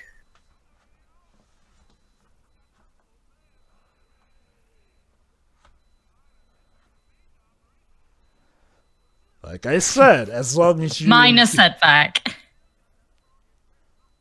The debt collector has come to collect. There you go. He's basically dragged Literally down dragging to hell. Yeah. With music to boot. A reprise of his own song with a headstone to top it off. Hold on. Yeah. Oh, okay. Take a picture. It'll last longer. Well, we got a gravestone. Oh, I also love this bit with Charlotte and Naveen.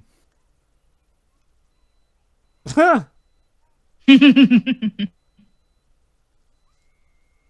Yeah, fair enough.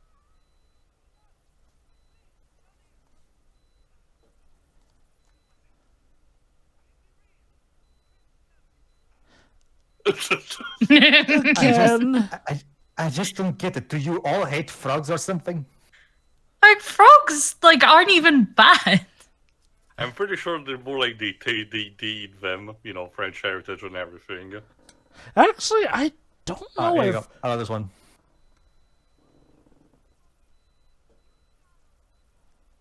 Yeah, Yeah, yes, Charlotte. Yes. I love his Lancer. Yeah, more or less.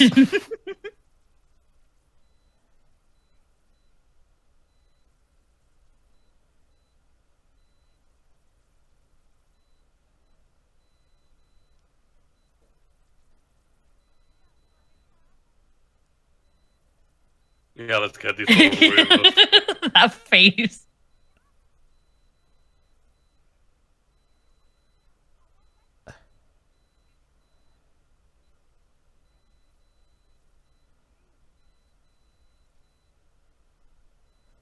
Aww. Oh, nice. Kiss them both, Charlotte. Huh. Sorry, Shiro, Well, can't be too technically- progressive. well, technically, she has to kiss the Frog Prince specifically. So, But here's a great moment for Charlotte. Yep. Well, we've already established that her moral compass is in the right direction. So this is completely in character anyway. So this is not really a surprise from what we established earlier. Well, again, she... God damn it. Oh Oh, dear.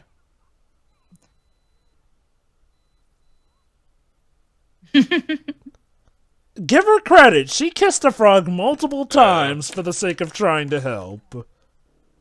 Remember, as we established in the prologue, she always loved the Frog Prince story, so she's totally on board for this thing. So What I do dig, yeah, though, she is... even dressed up the cat as a frog to kiss it. What I do dig, though, is like when she's confronted with an actual frog, of course her first reaction is to shriek because, oh, it's fun to fantasize, but it's another thing for reality. That being said, Ray is not exactly looking too hot. Or He rather... should be completely dead. Yeah, so... honestly, to be fair, he's looking very intact for a Firefly that literally got stepped on. But we can wouldn't have have it. this moment if he was like, you know, all squished yeah, up. not to mention if we had his body completely smushed and bloody, it probably would be a bit too graphic for the kids. So yes, kids, Disney's about to make you cry for the death of a Firefly. Yes! Well, this is not. Well, at this point, by this point, Disney had already done plenty of stuff, even with the most minor of creatures. So. Like, no joke, when I saw this in theaters, you could literally hear several people crying during this scene. But yeah, no, Ray's dead. He's not magically brought back to life or anything. No. He is dead. Complete with the rain. Just cry on him. You want to apply that Pokemon the first movie tactic? Yeah. Nope, sorry, Dwibs, here's his funeral. No, I'm not kidding. He even legit gets a funeral scene. Mm-hmm.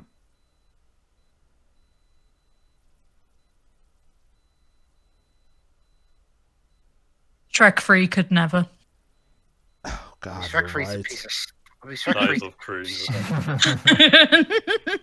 mean, that film's a piece of shit, so yeah. Yeah. Eloquent way of putting it, Dwibs.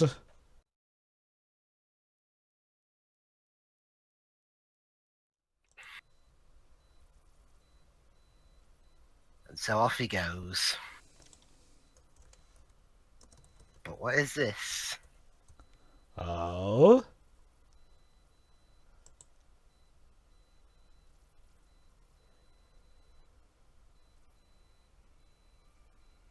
This is the... Another star arrives next to Evangeline, which implies that she accepted his love.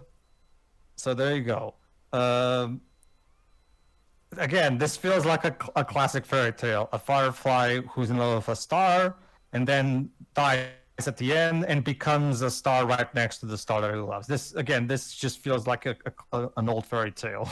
So Watch them leave him out of the Wish movie. maybe they could wish him back to life. Oh wait, no. Nah, he's fine now. Just let him be there. That's what he prefers anyway.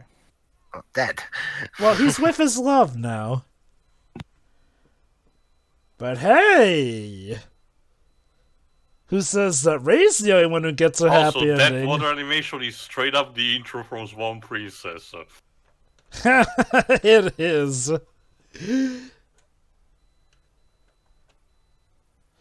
Which, you know, both animal tales, so... Well, Tail, and what else is there? Hey, look! Hey, look, guys! Another dress for Tiana. Now you can buy at least 3 different figures with her outfits. Well, we couldn't merchandise the frogs. Yeah. I'm pretty that's sure. part the title of the movie. It's so cute. I want to merchandise it. So there you go. Once Tiana became Naveen's wife, she became a princess. A bona fide Disney princess. Hooray for technicalities. They saved the day! The day has been saved, thanks to Teo. these guys. Teo, it ties to the theme of you need to keep your focus on what you actually need, and you'll get what you want. Mm-hmm. Also, I think John Goodman never had a spoken line since the halfway through of the movie. Wow. Well, his character is a minor one. So. No, I was just thinking, of course. Come on, let her have that one. Oh yeah, what about that thing? I'm sure we can settle it with this deal. I guess he became Killer Croc. It's funny because Killer Croc actually was extorting money. Alright, so time to start Tiana's, but there you go. Alright. And now there you go. And now we get a reprise of the movie's opening song. Okay, now we're about to get a joke that I'm a bit iffy on.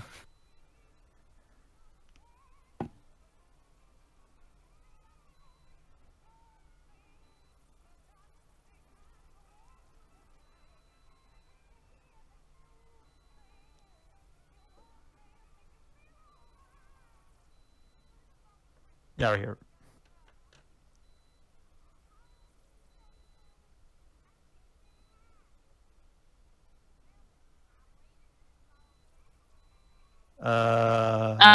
Charlotte.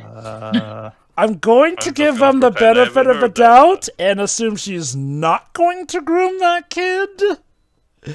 I just chalk that up to Charlotte's playful personality, and well, I feel like that was more like a joke that probably sounded better in her head. I'm not sure how, but probably. But all in all, we have a traditional happy ending. But how about we cap this up with a nice R&B tune? Personally, I would have preferred if they did something akin to the Renaissance era, where they would have had a ballad version of one of the movie songs rather than something like this. But I actually really do like this song, but I can definitely see your argument for that too. Although, granted, which song would they do a ballad version of? Because the thing is... if not any of the songs in the movie, maybe create an original, like... Okay, how about this? If anything, like a song that properly reflects the themes of the movie, I think, because I don't really get how the lyrics relate to the movie story. Oh, I think that this one does. This one is essentially the greatest thing I never knew I needed, which ties into the fact that Naveen and Tiana really had no idea that they were what each other needed, you know? The idea of love that you do not expect in that regard. Oh, yeah, right. I guess. Also, the animation for this credit scene is gorgeous. Yeah. Again, it goes back to that 1970s stylization. So, do we want to... Yeah, there is no post-credit scene, as you can imagine, so sadly for the time being, Tiana and Naveen will not be invited to the Kingdom Hearts initiative, which, as we explained, they totally should. Maybe in Kingdom Hearts 6 or something. We still don't know what happens in 4, so who knows. Yeah, we'll see how things go. For now, final thoughts, I guess? Yeah. Also, stick around after your final thoughts, Dwibs. Yeah. Yeah, overall, I think this is a pretty fun movie. It's not my favorite Disney film, but it's pretty much what I thought of the movie after I saw it with Pedro. It's definitely got the most karmic Disney villain death out of all of them. Yeah. Like he's just like the main guy. He's just trying to be a total big shot, but he's actually running away from a bunch of spirits who wanted to pay off his debt, but he doesn't, and now he's stuck in hell for the rest of forever. Yep. It's a literal bout of what goes around comes around. Yeah. So the moral of the story is, if you owe debts to the afterlife, pay him, otherwise you'll get dragged into a grave and you won't come out. To his credit, he did try his hardest to pay off that debt, nearly manipulated Tiana and everything. You can chalk it up with the spirits, so you may say that the spirits do not really have that much patience when you get down to it. Pretty much. But also, yeah, they're the ones dictating the rules anyway, so... Also, interestingly enough, you know how Disney Plus recommends you films after you've seen one? Yes. It just recommended me Moana. Same. It recommended... Well, it's the movie that's the movie that these directors made after this, so makes sense. Neat. Yeah, I suppose. That it for your final thoughts? Yeah, that's it. Tio. Sure. No, I genuinely enjoyed it. Again, I had enough memories to remember this time around how it was, but I have to say, yes, the original version is much better than what it did. I think it's completely awful, but it's better this way. No, again, it's a very charming story, reinvented probably for the modern era. It also provides what I said in the Tangled series, probably the last major, Disney villain with much of an impact, both psychologically and physically. You can chalk it up for the fact that while not having powers for himself, Basilia still does stuff. It's more about having a tool, but unfortunately it's not a tool he's 100% in control with, and that ultimately backfires on him. Keep in mind also, there is the special rule that, like he said, he can't use magic to directly help himself, so he has to do a lot of finagling. Yeah. Again, like I said, you can chalk it up also to the spirits not having much patience, but again, that's what makes it fun. And yes, I still want the Kingdom Hearts world also for that front. Especially considering how, like I said, we're not going to do the official tie-in game because it's not really interesting, not really commentary worthy. This also was around mostly the start when the Disney tie-in video games stopped being particularly prevalent. The last major one that I can think of would be probably the first Wreck-It Ralph. Oh boy, that bad. I just don't get it. I think Frozen might have had one or two major because it had games on the 3DS and DS. I know that the DS had Olaf's Adventure, I think it's called, but again, that's a topic explored another time.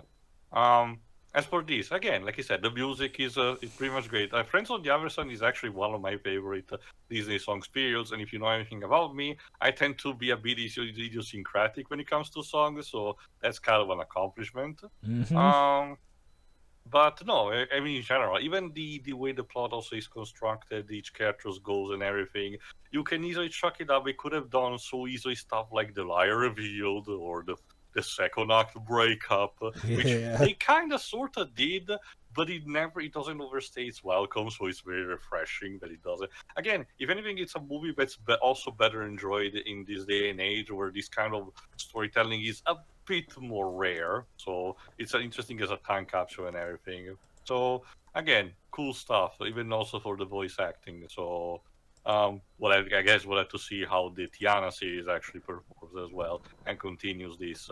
Although there's something that I want to ask you, Jova. Maybe I should probably bring your actual final thoughts, but just in case, just to know, because it's something that emerged also with also Soul more recently.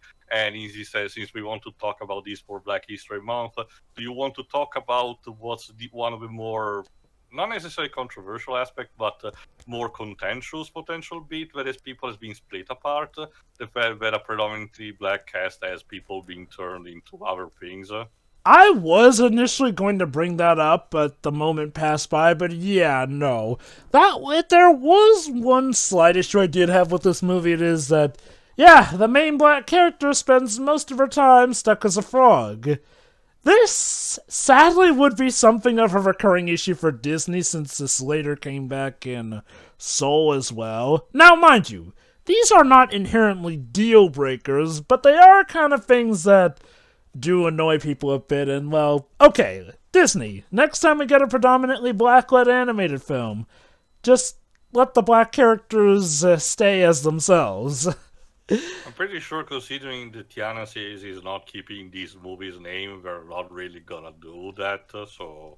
Well, the Tiana series, based on what we know, it seems like it's just going to follow after the movie, so probably that's Which what I mean. really... We're not gonna rehash a plot similar to this one. Again, hence why the title is different. It really does get me wondering, though, what the premise is, and again, how many characters are gonna get back for it, essentially. Considering what happened with Tango, I can easily see something more slice of life, expanding the setting of, you know... Yeah, I feel like something like a TV show based on this movie. I agree too. I feel like a more slice of lifey show would be better than trying to do what Tangled was, which is a more epic adventure. I feel like the epic adventure angle, it works for Tangled, but I think this franchise requires a more smaller scale. With the voodoo culture, you can still have potential new villains and everything. So again, the limit is only the creativity anyway.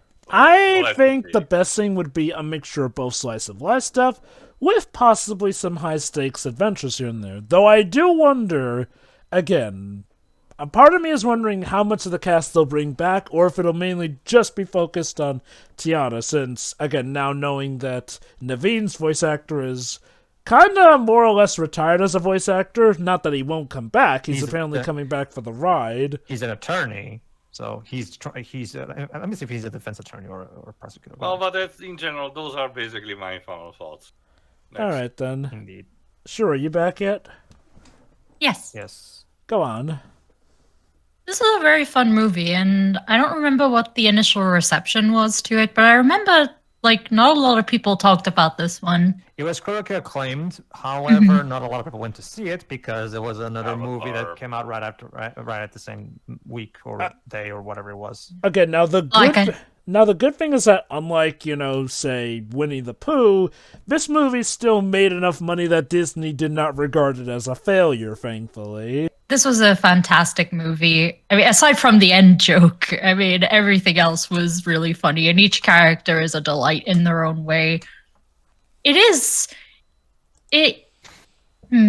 quite different from the other subversions of the some of the more recent Disney movies, because this one more tries to do, because subversion is fine and all, and those movies do have points in them, but I feel like this one tried harder to teach a lesson, I guess. The issue with a lot of subversion post-Frozen, because, yeah, I've noticed a lot of it happened after Frozen, was like, well, they suddenly tried to go, oh, don't these old fairy tales suck, as opposed to actually looking at the core aspects that did need to be dissected in that regard here and there.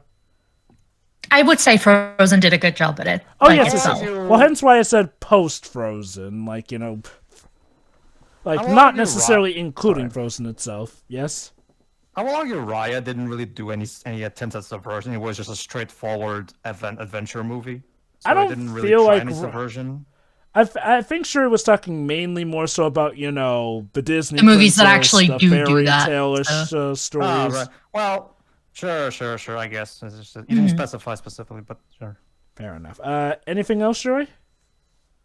Yep, the soundtrack is amazing, and it's very varied as well.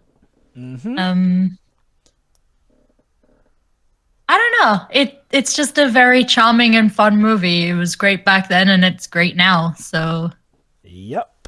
Yeah. Mm-hmm. I think that's it. All right. Pedro. And just to give you a basic idea too. The first Swan Princess movie came out in theaters the same day as Lion King. You can probably guess how that turned out. And guess what? It spawned 9 more movies. So clearly there are ways. Pedro, it's actually even more vicious than that. Disney actually re-released Lion King just to squash out the competition.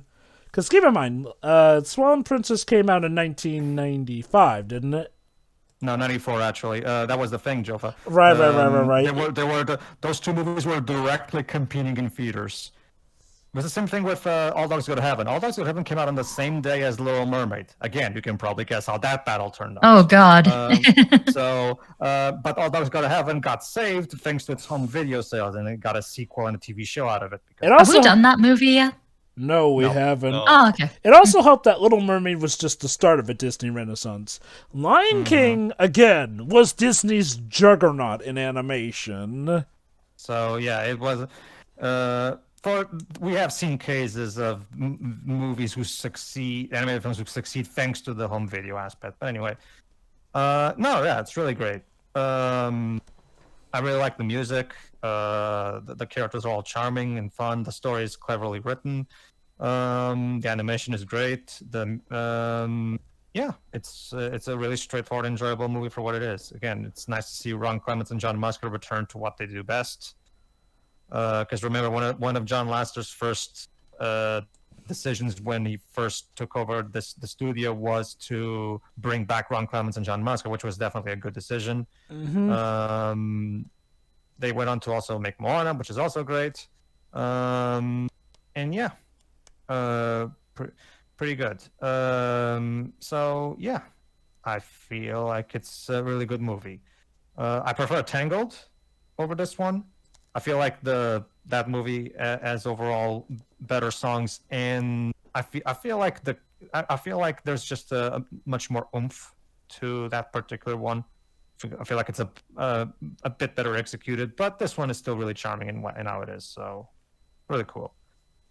All right, that's it. Jova, go on. It's gonna be funny when they eventually reveal that Princess and the Frog also takes place in the same universe as Tangled and Frozen. It's just that it's sent in the future of those, technically. But no. This is one of my favorite, if not my favorite, Disney princess film. It being a representative is a good bonus feature, but they remembered that just going for diversity is not all that makes a good product. Now, they made this product good in and of itself from the get-go. The story is very creative, which, again, is Disney at their best when they're adapting something, but making it relatively into a brand new venture, wherein, well, we get to see what happens when somebody who's not a princess kisses the frog. They also get turned into a frog. Which makes me wonder, is the magic contagious or something? Yes. Magic sickness. Anyway, the animation is on point. Like, if Disney were rusty with 2D animation, it certainly does not show in this, because they came back and then some. The music is fantastic. One of my favorite Disney soundtracks of all. Pretty much every song is a bop, especially the villain song, even The Darker Price, where he literally gets dragged to hell. Yeah, no, Dr. Facilier is a great addition of villainy here. He's the kind of villain who definitely relies more on his wits than actual physique for obvious reasons, but he's also mystical enough that he could totally make for a good fight in Kingdom Hearts as well. So he's pretty much the complete package in that regard. The characters overall are well-rounded and subversive in some regards. Let me put it like this. Before Hans made it something to look out for, some people were kind of worried that Charlotte was going to be, oh, that person that you think was the friend, but then turns out to be all self-serving by the time when it would have become her opportunity to have the prince, but then Tiana would have taken him away. Thankfully, no, that is not the case. Charlotte is wholesome and a cinnamon roll. Protect that smile so long as she does not do any grooming. Please. No. I do agree with you. I do think the idea is that definitely sounded better in her head. And in the head of the writers. But I digress here. No, Like, she doesn't strike me as an actual creeper, you know? So, yeah. But yeah, no, Charlotte... again, she's a little ditzy. Charlotte's great. Louis the alligator trumpet man is also pretty keen as well. Wholesome too. And yeah, Ray the Firefly is a good and endearing character. They definitely set him up well so that you feel absolutely devastated when he dies. And in quite a callous fashion too. It's not even necessarily an epic death, he literally dies the way a lot of bugs do. Literally under someone's foot. Which kind of makes... And they didn't Disney him back. They had a funeral and everything. Kind of makes you wonder, is this what happens to all the bugs we squash or something when we get spooked by them? Yes, their so family But they holds have a little funeral bug service? funerals. Next, you're gonna tell me that Bill Jammers was right and we should be sad about the Oh god, Bill Jammers probably loved this movie for that scene, but I digress. Ray and his thing with Evangeline does seem silly at first, but turns out to be nice and wholesome, and in the end, he gets his wish. Which, yes, does tie into the main theme of this movie here. The idea of wishing plus hard work. Again, obviously, you gotta do work to truly earn stuff in life, but wishing for it is not necessarily a detriment. If anything, it can be an addition to that motivation in regards as Tiana comes to learn. As well as just knowing that if you just work yourself hard and ragged without any social interaction or anyone to really call a friend, is it worth it if you reach your goal in life and then have, well, nothing else? And This theme also will be expanded in Soul. It's a good revelation also when Tiana realizes that while her daddy did not live to see his dream of a restaurant, he did have what he truly needed, and that made him happy. And love. Speaking of which, yes, Tiana and Naveen are a great romantic couple here. They're opposites, but not to the point where it's cartoonishly opposite. They're still human, ironically enough. But yeah, Tiana's the hard worker who doesn't like to play, and Naveen is the slacker, but the guy who does know how to actually, well, live properly. Maybe a little too much in that regard, to the point where his parents literally cut him off, apparently. God dang. But they both learn from each other, and then learn that they are truly what they needed in each other's lives. And it doesn't feel forced either. It feels natural overall. Which, again, I applaud Disney for in that regard. all the characters serve their purposes extremely well in the story. Even Mama Odie, for what limited role she has, she is pretty fun as well. But this is definitely one of my most favorite Disney movies, still to this day. But far be it from me to just end it on that. I figure, why don't I give Pedro a little present? Pedro, I do believe there's something you've been wanting to show the group ever since it was brought up. I mean, this is my one chance to get some on-recorded reactions to this, so why not? It will take only a second. What we're going to do is, since this is my one chance to get people to react to this on mic, why not? Me and Joe brought it up. Let's react to Portuguese Naveen and Portuguese Tiana because let's just say Portuguese Tiana is how should I put this? She sucks. All right, 105. Yep, So ready. ask everybody, don't worry about this. It doesn't have any lyrics in it. Don't worry about what they're saying. They're saying the basic same things you hear in the English version of this song. Just focus on the voices themselves. 3, 2, 1, click. So I like the guy playing Navi. Again, remember, this was a big surprise at the time because this was something that not a lot of people liked him as an actor and his singing. But yeah, turns out he did great, I think.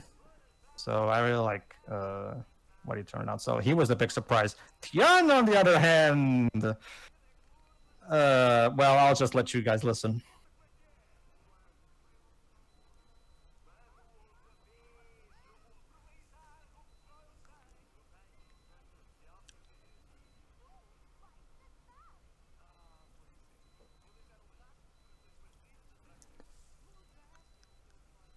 Ugh. She sounds a bit too deep for the role she is supposed to Yeah. have. Not just that. She's can't- out of tune. Not just that, too. She I can't sing cannot to save really her life. distinguish that and read that ignorant on the matter. No, Jova knows what I'm talking about. She's so horribly out of key. I cannot believe that, because I can assure you that Disney Portugal is usually very good at this. So I have no idea how the hell they got her on the mic. She recorded this and they went with it. I get the feeling this song isn't in her range, from what I'm hearing. I get that they had to use it. I get that they insisted on using an African actress, but I'm pretty sure they could have found somebody else that fits that category. I mean, oh my god. All right, that's about it, everybody. Let's just. So yeah, that was Disney's The Princess and the Frog. Well, okay. Well, Dwebs, what do you think of what you just heard? Yeah, exactly. Shiroi, what do you think of Portuguese Tiana? There's not enough, oomph in her voice for this kind of role. Like, Tiana needs a big voice. Like, how is she speaking? Her speaking is okay at best, but her acting is not exactly great.